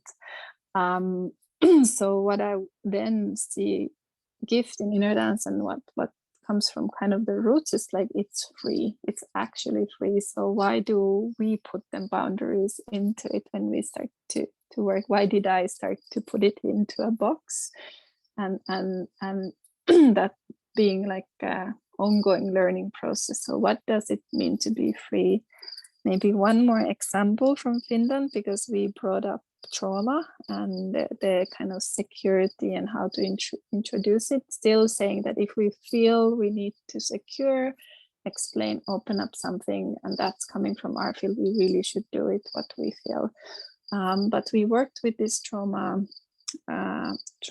expert lady who organized this like retreats for women who are either domestic violence victims or abuse or raped or something. So there was 30 to 40 women in a weekend retreat. They did TRE, trauma release exercises, and yoga and different types of like dialogues and looking at theories around it, and kind of like a very therapeutical aspect. But she had done inner dance. And she felt, because she was herself abused and victim of domestic violence, why she also ended up working in that field for decades in Finland. So she felt there was some really remarkable releases in her through her inner dance process. So she invited us to come always when she held those weekends to do a session. And she also felt that she wants to show people there's different ways and there's this space. So we had a lot of talks with her because there was people under medication. There was a lot of depression in people who have gone through very severe trauma. There was people who had really extreme conditions, and she was still coming from her trauma therapist point of view. And she was also a little bit like, I'm still not sure if this is safe, what you guys are doing, but I'm inviting you. And many of the people were her patients or people who had worked with her, so she knew exactly what are their processes, and she raised some concerns about certain people, and I had to like check in with myself, like, do I go into the fear of what she was also holding, that something might happen or this might be too much, or that person, or do I hold that trust process in myself where I whatever happens in this space without me needing to limit it is good, it's perfect, it's what it's meant to be. And then we decide with my co-facilitator Mari, that time we're like, okay, we'll need to keep our core because this is what we do, and we are invited to this space, so we need to look at her fears. And we had the session, and the people she was most afraid of that this would actually not be their way of processing had the biggest transformations they've had. And they shared it with her there and afterwards privately. And she we did many of these weekends. So what I realized that time, that again, that when she was holding this, I'm not saying fear-based in a bad way, but like securing that nothing triggers the trauma, or securing that nothing bad happens in the space, was actually limiting the people to fully explore their processes. And then when they did go into inner dance, the shifts were so fast how they were able to go in. It's not easy, and it's a very delicate situation to hold that space for that many women in those conditions. But yeah, she realized this is remarkable. This is something she wants to continue. So she invited us every time to those weekends. And I kind of learned also myself to look at so by years, I think the learning came like, do I need to prepare people? Do I need to warn them? Do I need to secure something? And what's my own trust process in this all? And it is just a learning process. And if I don't feel comfortable myself and I'm not trusting myself, I would not cross my boundaries or anyone's boundaries in this space. I really need to feel that, okay, and test slowly what's the field. Okay. Johanna, do you want to say something? Yeah, there's something that's related to this that's coming up. Let me try to vocabularize it. To relate it to the full freedom and full responsibility also, that if there is some sort of information in the body or in the mind or in the experience of a person that is not allowed to come and emerge in that space or be present in that space, it creates conditions. So in this way, when all of the experiences or all of what is being carried in the body or in other layers, in other types of vibrational forms, if everything is in an equal space and allowed in this space, it also has the opportunity to be seen in without a need to be more or less valuable, and it can be in an inclusive space, out of something that is trying to be excluded, and in that way the internal kind of balance can be created or can create itself through the internal imbalance, in a way, what we talk about a lot in the inner dance. And the fear avoidance cycle that we bring up many times also is related to this topic, how we can actually offer all the extremes to be in that space of equality, and then in that way create another type of or just like be seen in a different way. Kind of change of perception is possible through that. Does that make sense? Yes, and it's amazing to watch the snow snow country. Oh wow, it's a lot of snow there. I miss the cold. Thank you. I would suggest you guys want to have a small tea break, tea cup, anything in our cups to fill it, and then we can go into sharing space and dialogue more. Okay, so maybe 5 minutes, and then I'll start to talk here when we come back.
Okay.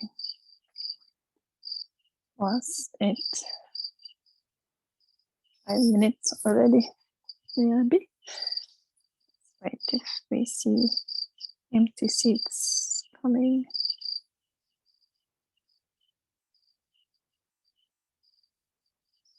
So,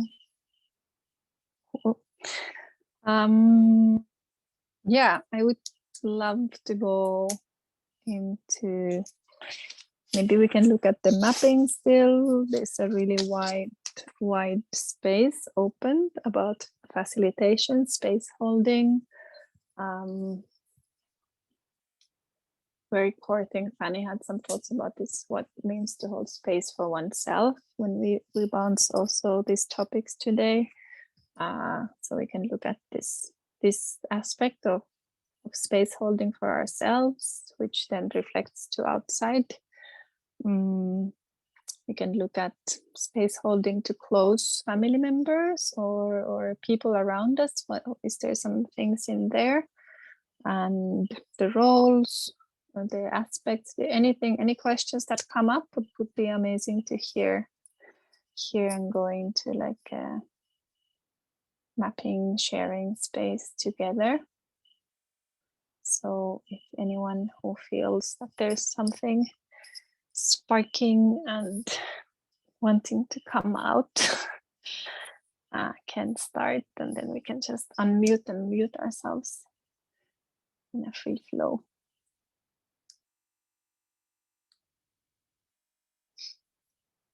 Anyone who wants to start our flow, dialogue flow? I'll go. Sorry, I'm walking my doggy. I wanted to talk about something that it was said earlier in terms of feeling what the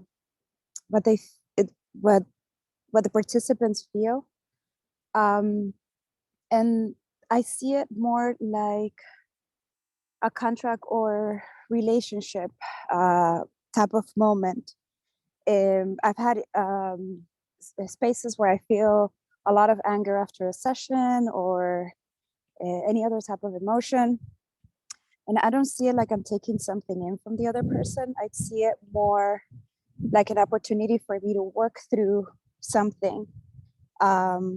If I didn't have that pending in my karma list of things to clear through, then it just wouldn't attach, and it just wouldn't, I wouldn't have that emotion after a session. So for me, I see it more like an opportunity to see what's there to be looked at and what's there to be transmuted. Another thing that I got a little ping when everyone was talking is in terms of entities. I see energy as a technology. So if there are entities in the spaces, they can be from all sorts of different, upwards, downers, left or right, so however. But there's also the agreement portion where if you're not agreeing to anything that they have to offer, they cannot stick. They cannot do anything.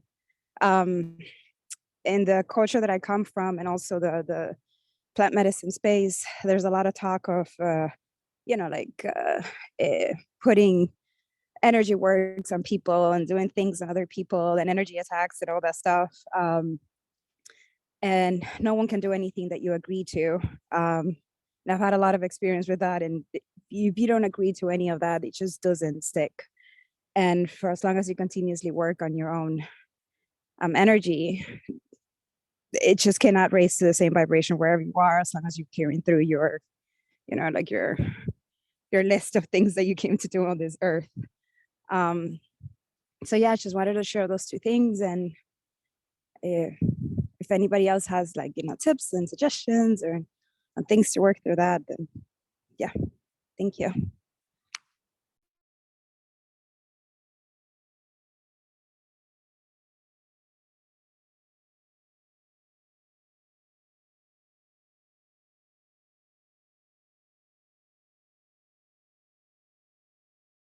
We can just really unmute ourselves when we want to share.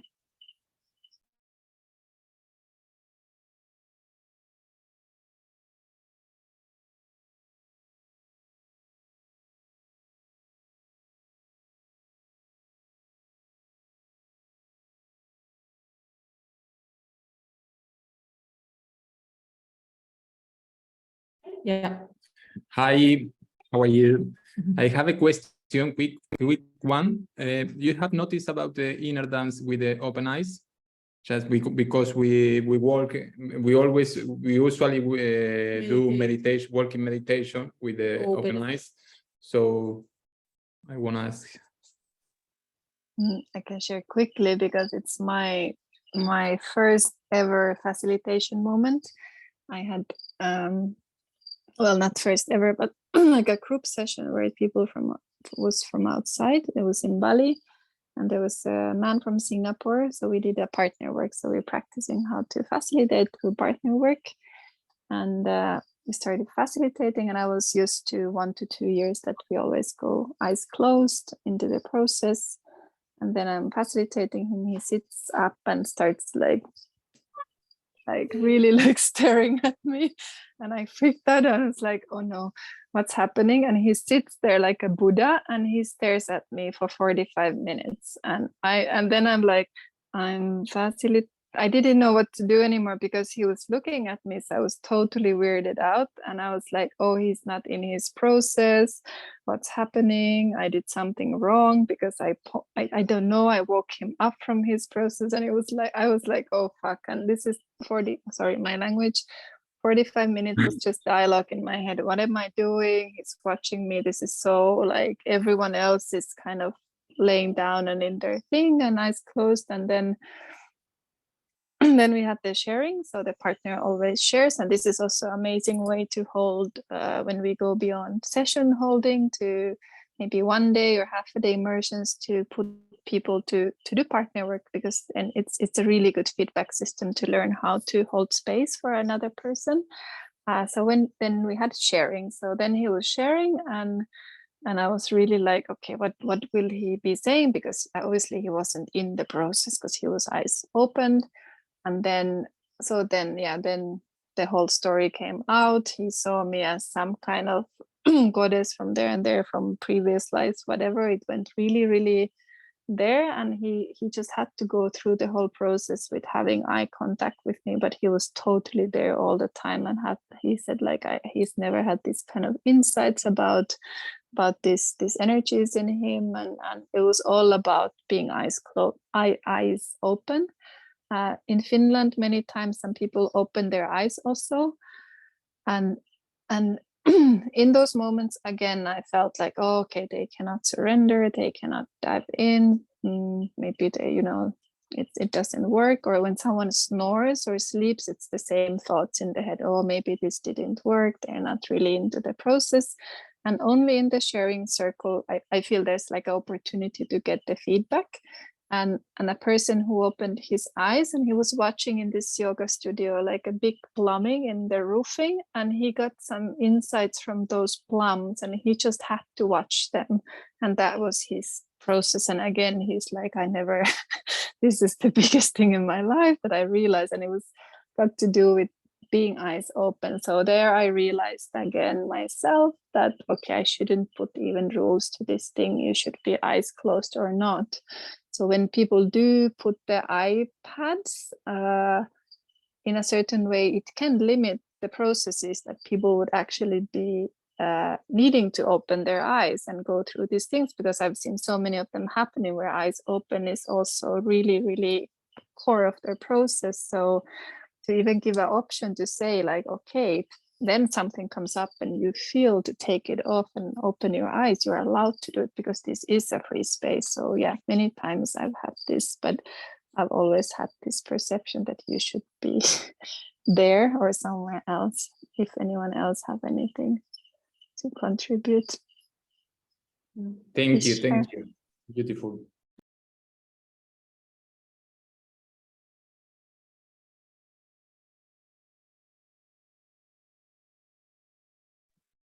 Can I ask one more question? Yes. It comes about learning to touch and facilitate with hands. So you obviously had your training and so on.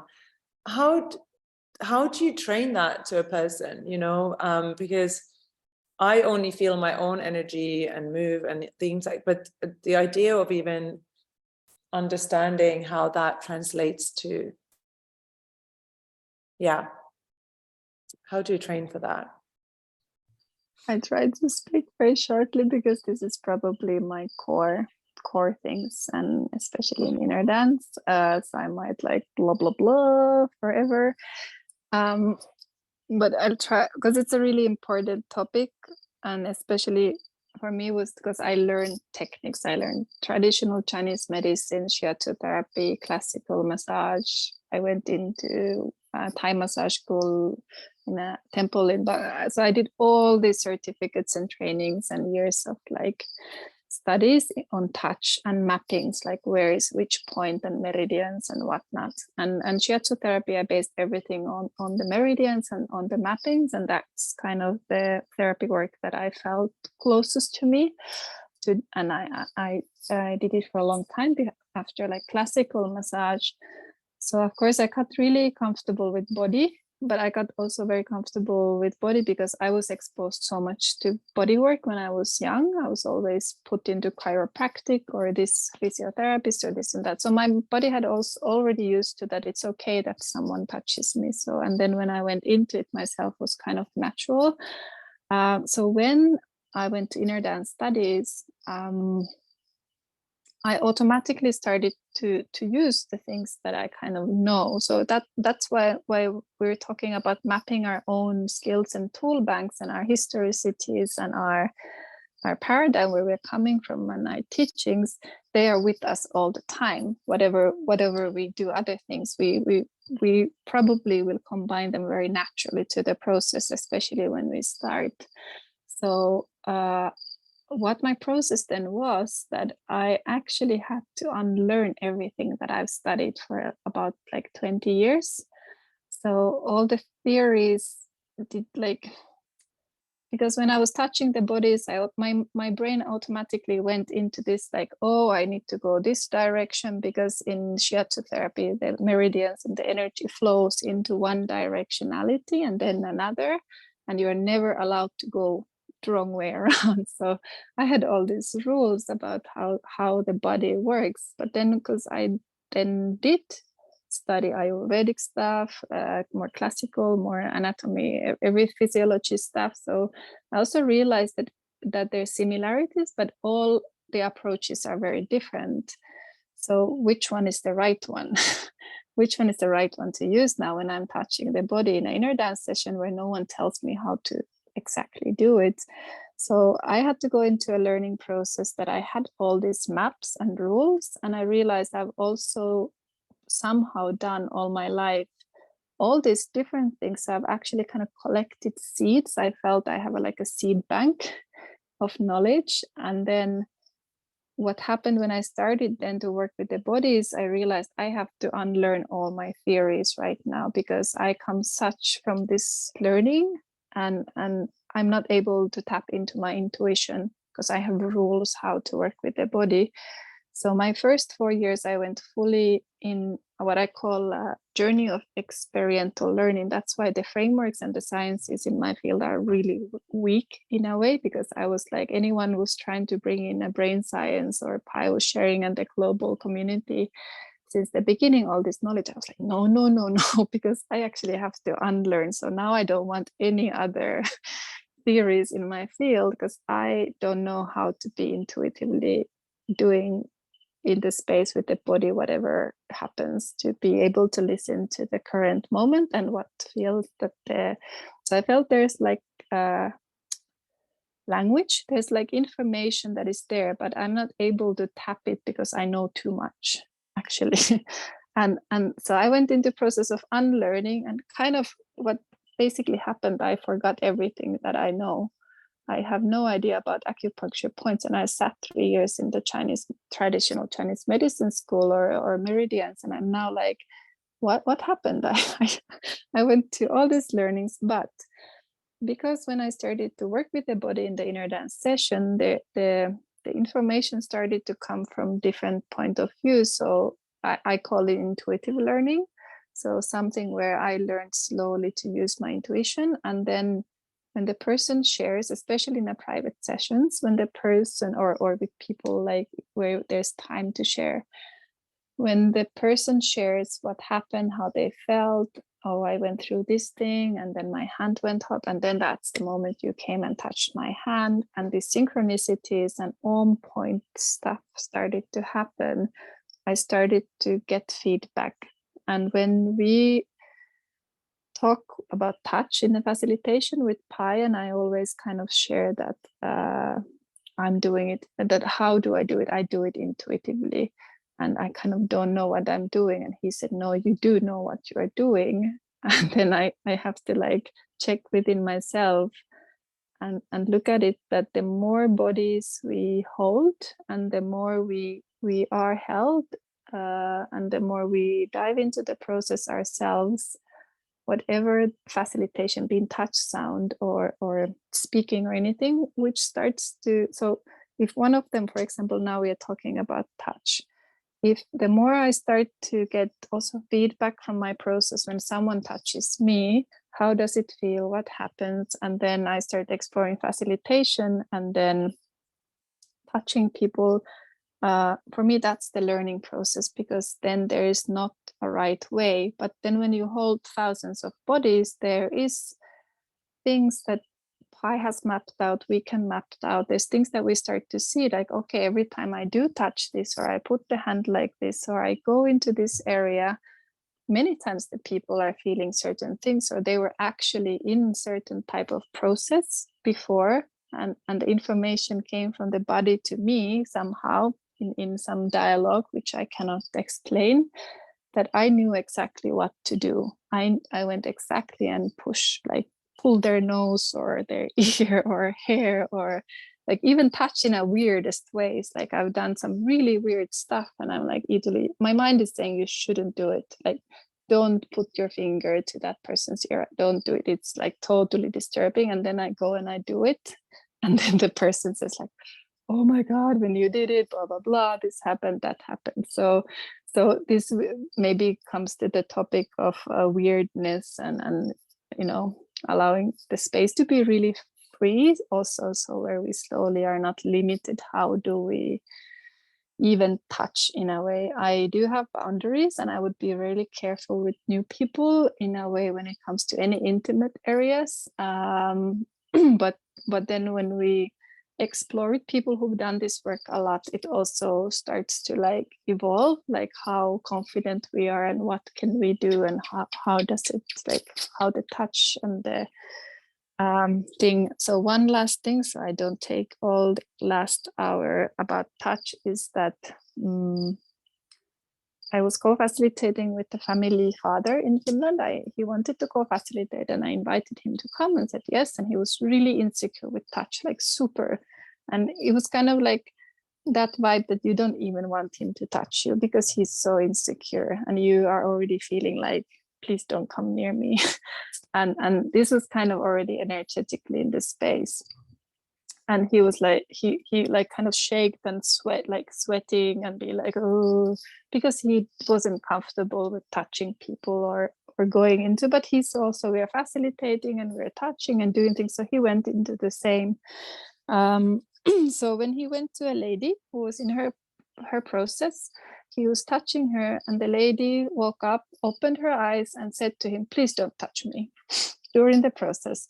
And of course he was like, okay. So he backed off, he didn't touch. And then I could see him going in the room and being like very careful and seeing if he can touch or not. I went to the same lady, and then I was facilitating, and then she just went deeper and deeper and there and there. And so then after the session, I already knew there's thing happening now in the facilitator, that he's going through this thing for sure, because it was like a shocking straight feedback, and she's possibly going through that too, that, oh, what happened? So then we sat in a circle, and she shares that I never put boundaries in my life. She was, I think, abused by her father, and a lot of these stories are coming up. I never said no to anyone. And now, first time ever today, I said no to this co-facilitator when he was touching me, because I felt I'm ready for it. And she said, this was the biggest thing, like, thank you. And then my co-facilitator, the man, was like, what? Like, that was a good thing. So actually the things that we feel we are doing wrong or failing might be like, so for me there's like this divine, everything is meant to be like, it's all perfect, but we need to hear the meanings of the space. So I went through with him the whole thing, and so he was going through the process. It was his inner dance. I don't feel comfortable. I went and did it anyways. This is the feedback, and by time his touch really like went into more confident and trust space. So I wouldn't say anyone, you need to touch.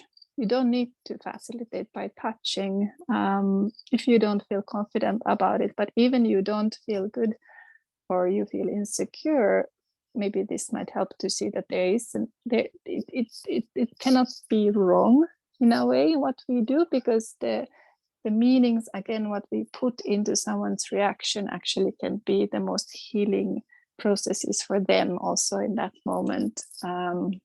There's a process of saying yes and no.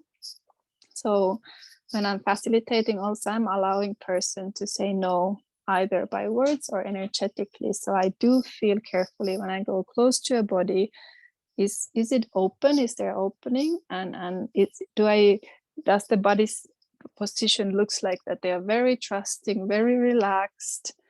If I see sometimes, for example, that the person is really in the REM state, like the eye is moving, and you see it from through the eyelid that the eye is moving, and they're very in, like you see already maybe there's visions happening and they're very there.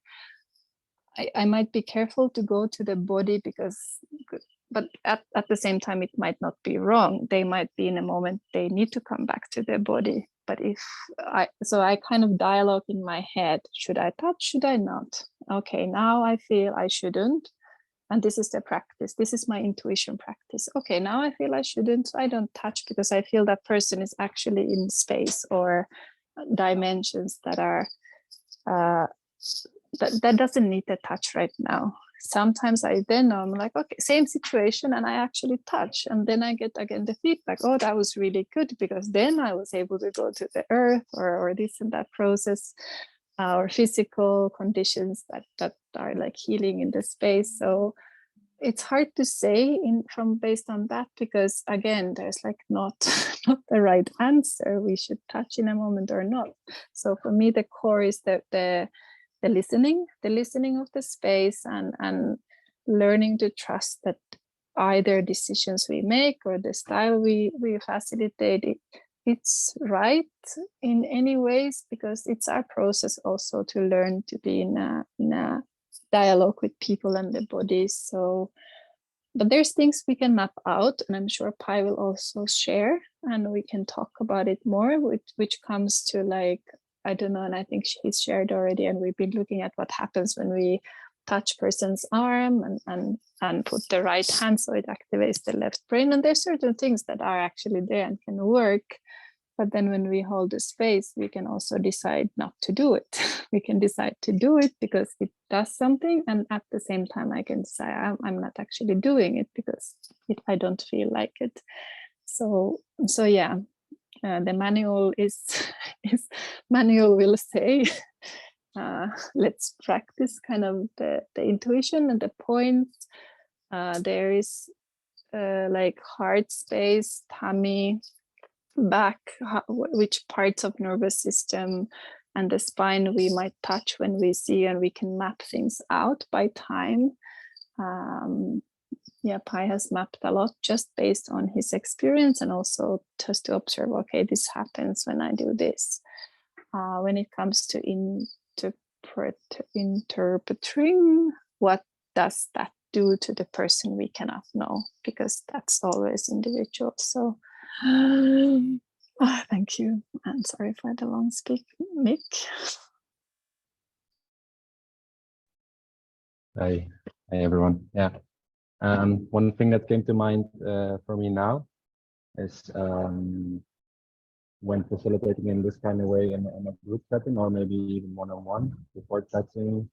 One thing we kind of learned and practiced was to go like closely and maybe touch area next to them first, if you don't want to intentionally like go in, or if you don't feel like you want to cause that kind of shock. So you kind of let them feel the other people that you're around and that you're coming, and by this way you can also already feel what their reaction is already before like going into touching. And one thing I'm pretty curious about, I know many of you already have kind of experience also in this way of facilitating.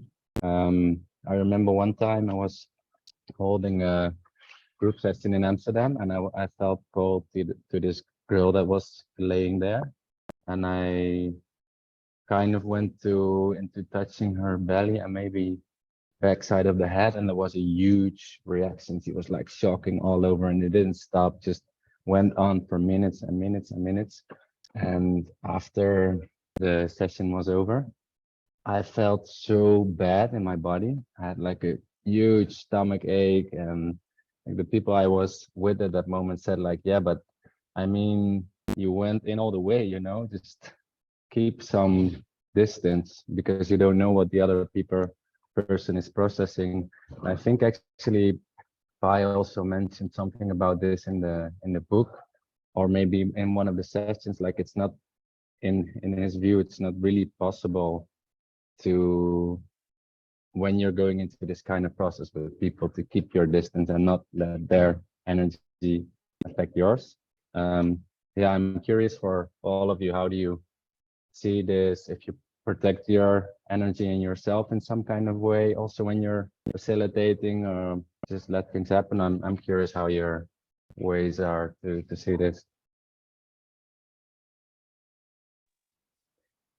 I could say something to this and to the previous question.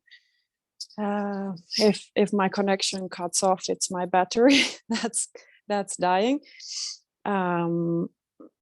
I would say when we go in the facilitation and space holding, and because we start talking about vibration, and there is vibration happening in the bodies. So how could we then determine or like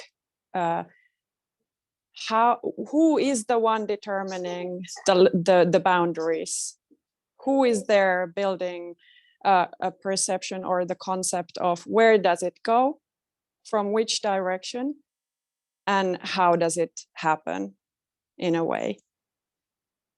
And it would be related to just questions, like not an answer, but just questions like how would it happen then if we are working in a vibe within vibration, becoming vibration, and interacting and reflecting or mirroring that, what would be the determination of what is too much, or and in a way there is also the part of the structured mind and the person and the response ability to be saying like, this is like in the both of us, like the facilitator and the participant, who can say like, okay, do the decision as well and take the responsibility of the decision. Mm-hmm. And what Susanna was asking, and in the beginning also when she was asking about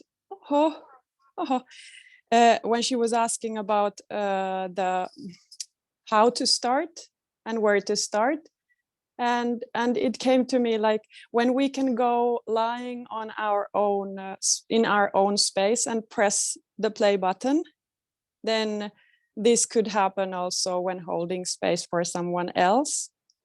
You can use a ready-made playlist, so you don't have to kind of like worry about the playlist. There is also the internal playlist of the person. There is the interaction between you and the room inside of itself. So there is a playlist that you can just listen to, and then you can also just be an observer, like has been said. So just sit there or and just see and observe. And if everything is allowed, then also kind of from your point of view do you allow yourself to also study the space? And if there is an intuition or question about, is this the intuition? What is talking that I should touch this toe or put my hand there or closer to the body, not even touching, but is this the thing that I should do, and how can I trust? And what happens if you try? And then also what I noticed when I started without any kind of rules or any guidelines, I'm familiar, like I'm really comfortable of touching people. So that was not a step to take in there. So it was easy for me to begin also looking into what does it mean. And I didn't have energetic training behind me, my kind of like, I didn't know anything about body work in that way, except what I felt through my hands and with taking care of children, for example, or yeah. And so what I felt was that I can sense, and I knew that I can sense energy. I can sense energy in the space. I can sense energy in my processes outside and inside the sessions. And then I can go to the body and then kind of just listen and also feel, are there directions? And when I touch, like something really eye-opening for me was when in one, actually it was yoga and movement training where this came up, that if you hold hands with someone or shake hands, who is the one who is touching and who? So this also came to me. If I touch somebody's body, is the person touching me and my part of body that I'm touching the person with, or is it the other way around?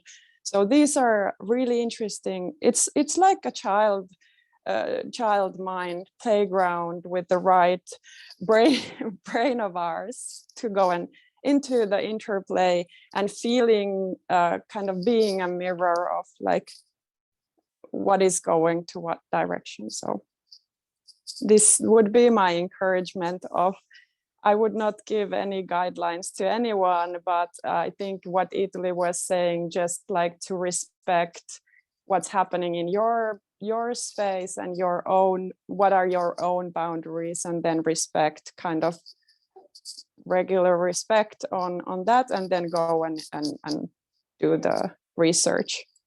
And then you can learn also, like what she says, emphasizing on that there is knowledge coming from your multiple intelligences, that how does it move, which direction. You can actually learn from the many times that there is something actually that I can recognize. I can recognize patterns. I can recognize the ways that are kind of effective or not, or then it can also shift with another type of a playlist. So somehow the body becomes an extension of the playlist as well when you come into mirror process. Thank you. Thank you. I want to just add, I had this huge insight that if we think any modality, any body therapy, Chinese medicine, Ayurveda, how did they actually come about with the theories that they have? Like how our chakra systems, and then someone is like, oh no, I'm experienced, there's actually 21 energy centers, or there's 7. So in the same way, they've come from someone exploring it, especially like long lineages, Asiatic and yogic sciences.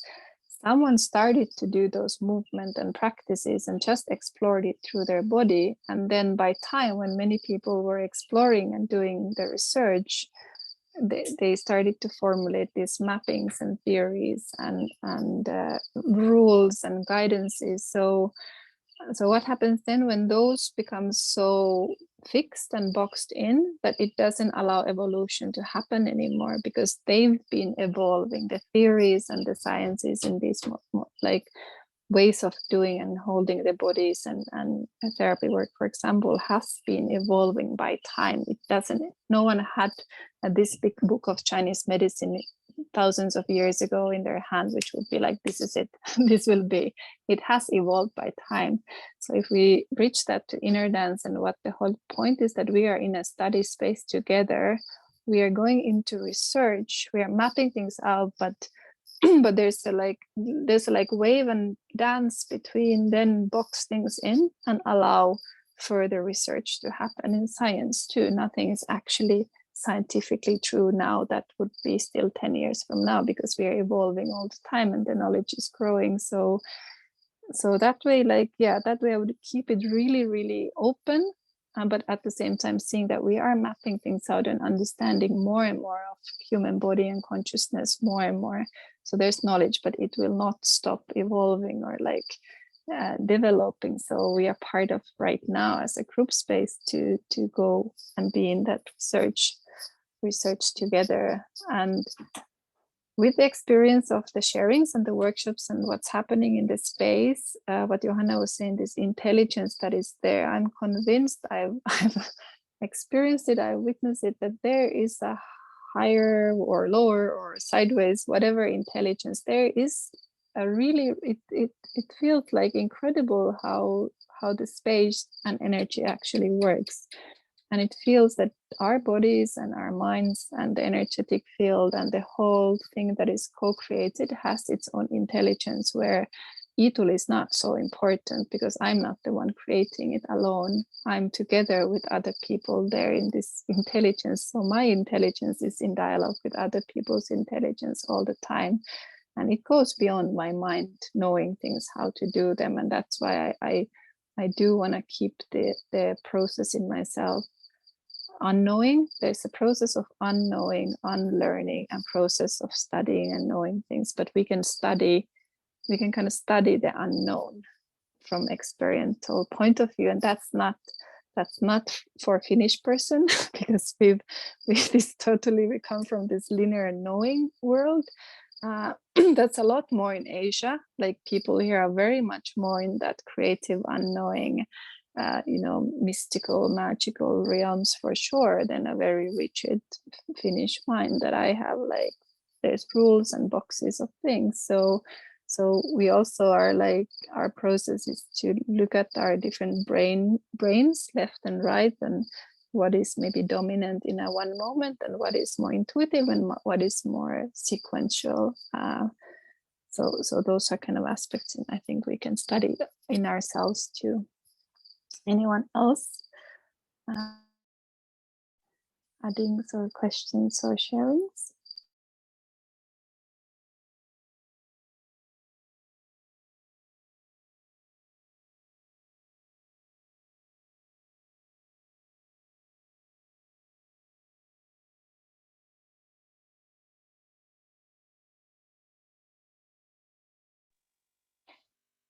Yeah, I think I'd like to, I don't know, it's so vast and so much was said already. I find it very amazing how much we're all having a wisdom that is speaking through. And I think one thing I want to share is, to me, the process of laying down and the process of facilitation is the same thing.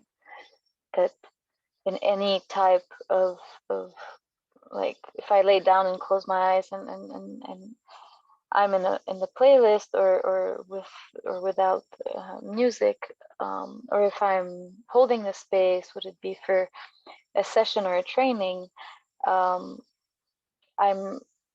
going into a process of allowance as I'm observing the spaces, and I'm experiencing also what is happening. So if I become the observer when I'm aware of the process when I lay down, and also observe the space and learn how to listen to what is speaking through with the different bodies that is there. So when I facilitate, I'm looking into myself, like, oh, what is held in me, and especially for me at the beginning when I was not having any answers, like how to facilitate or anything. And then I was coming from being insecure. I don't know what to do. This is so big for me. Like, so what does it mean? Or what if someone asks questions? Do I have the answer? Do I trust that I can actually answer? Or what if, you know, whatever happens, can I actually hold it? And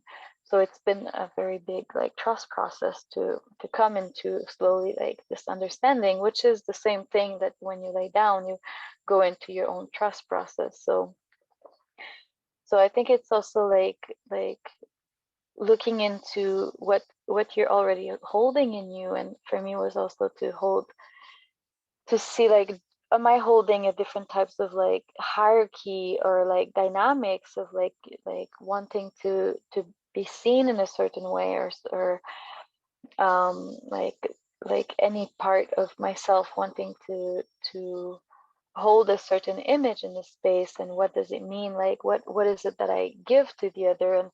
And if I go into a process of allowance, then there's a kind of natural trust process that is being created, and then the fear or the insecurity is kind of being held by this, and then like held by the whole space and by the whole group. And I feel comfortable to also be in the space and say like, oh, I don't know this. Like it's okay that I don't know, because we're coming in a space together. And I think about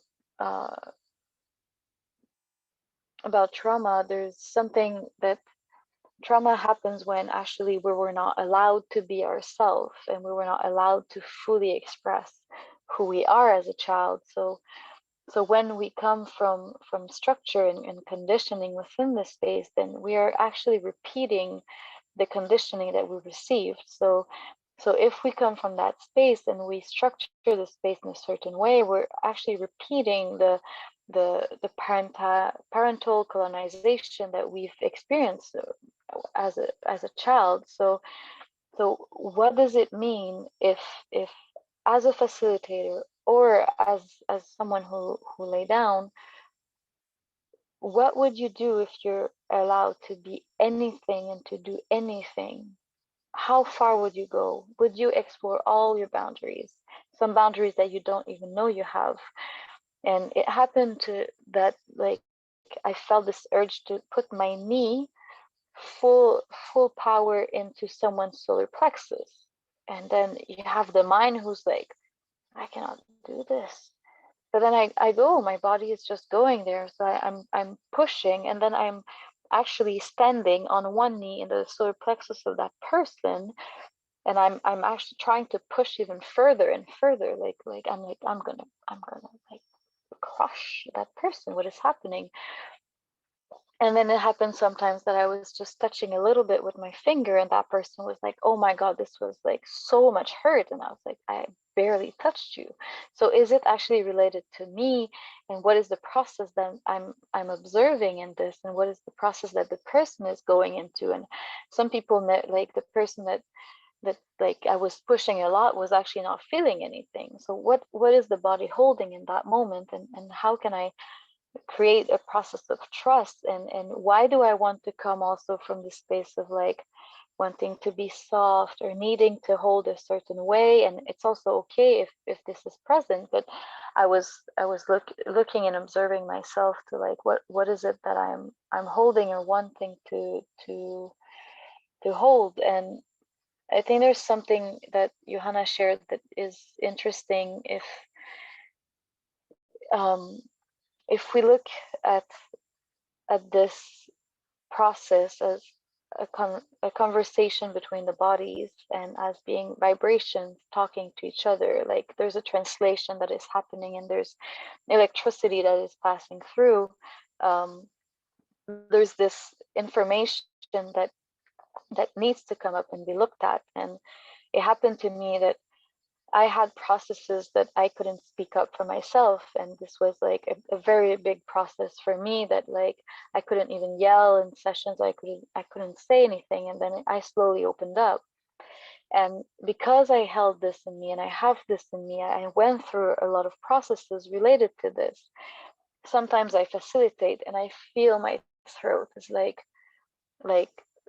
or someone is holding it and then I'm holding myself at the same time, and or it hurts, and then because I have this vibrational match with the person, so I'm also holding the same thing. So there is this resonance, there is this part of myself that this inner dance is actually a process of mirroring. So what do I hold in my body that is also held in yours, and how do we mirror each other in this space? And it can be something that I'm processing in the moment. It can be something that I know as the energy and what it means because I have processed it.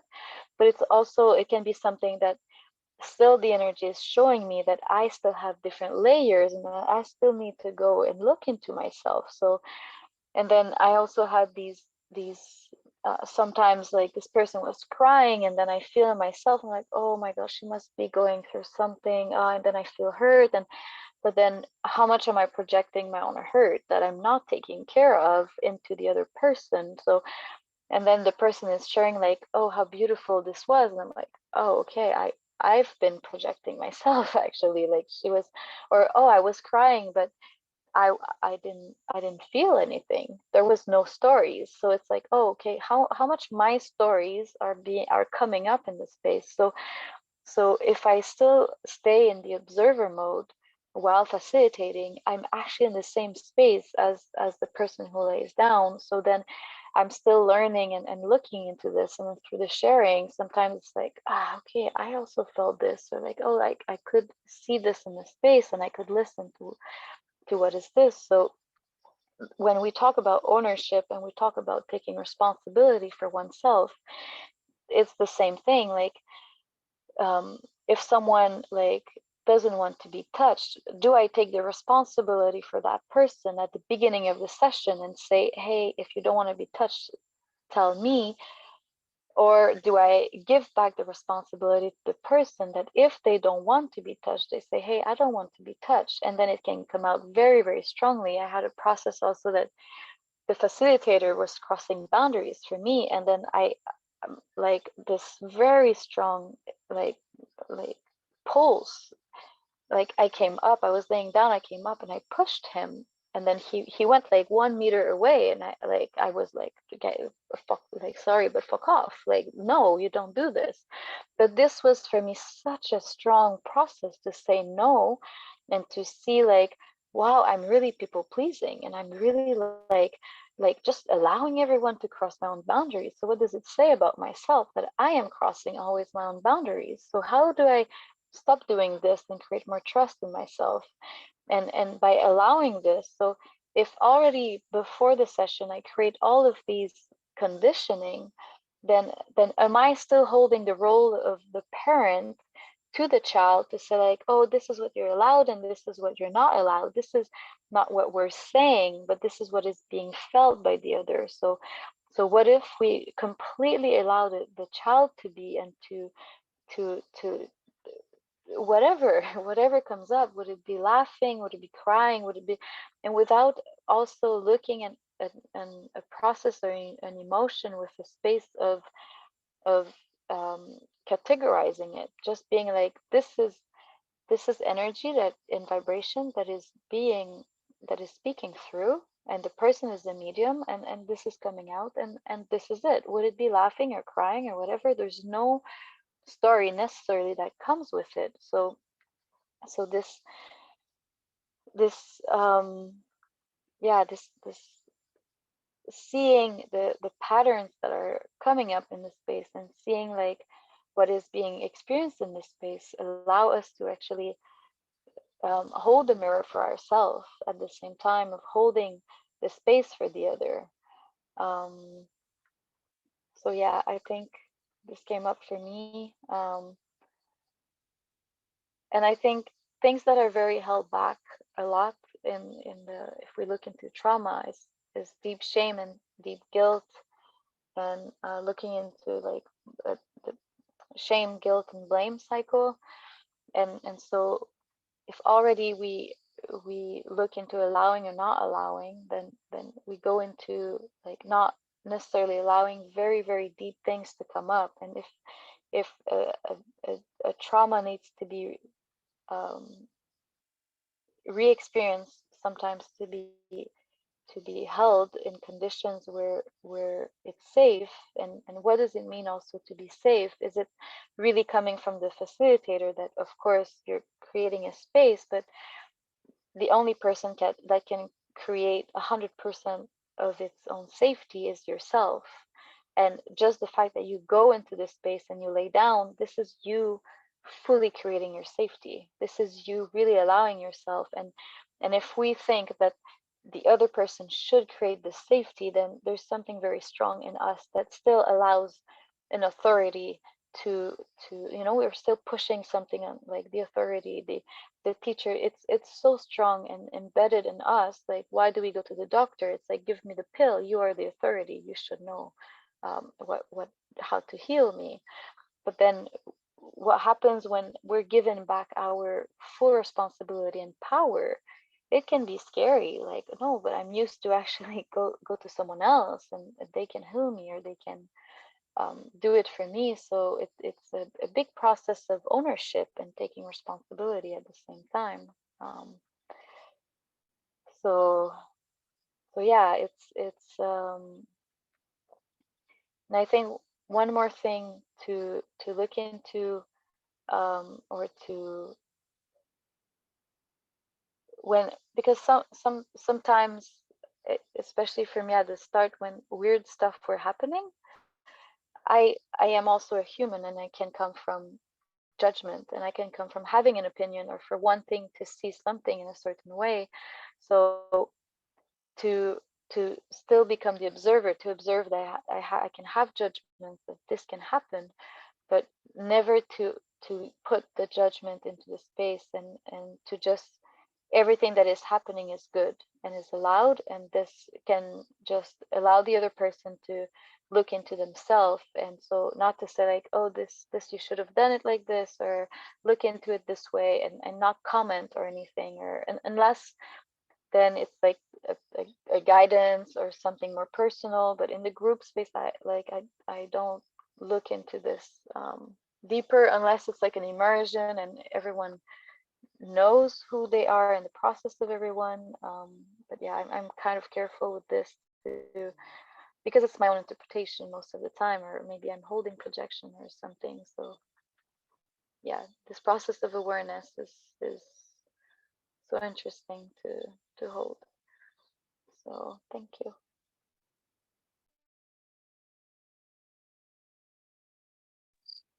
Thank you.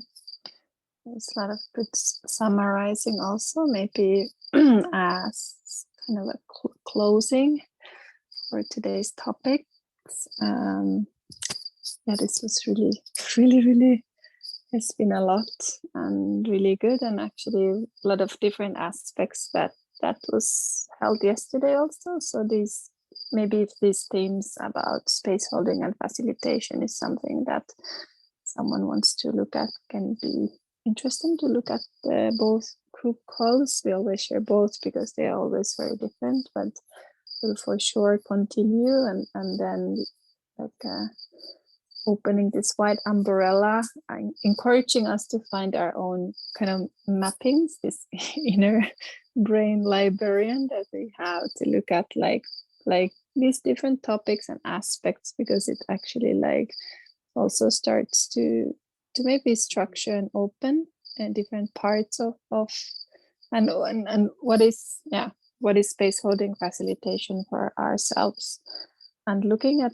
really outside of the workshop format also. Now we talk a lot about group space and holding it to others, but also starting from how do we hold ourselves in the process, how do we facilitate ourselves, and then how do we hold space for people around us and in our everyday life, in the bus stops or shops or workplaces, family members.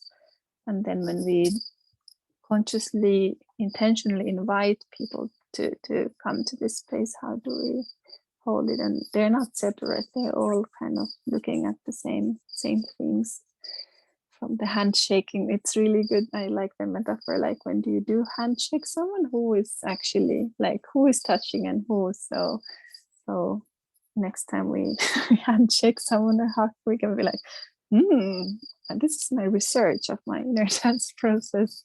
Is that how is this vibrating?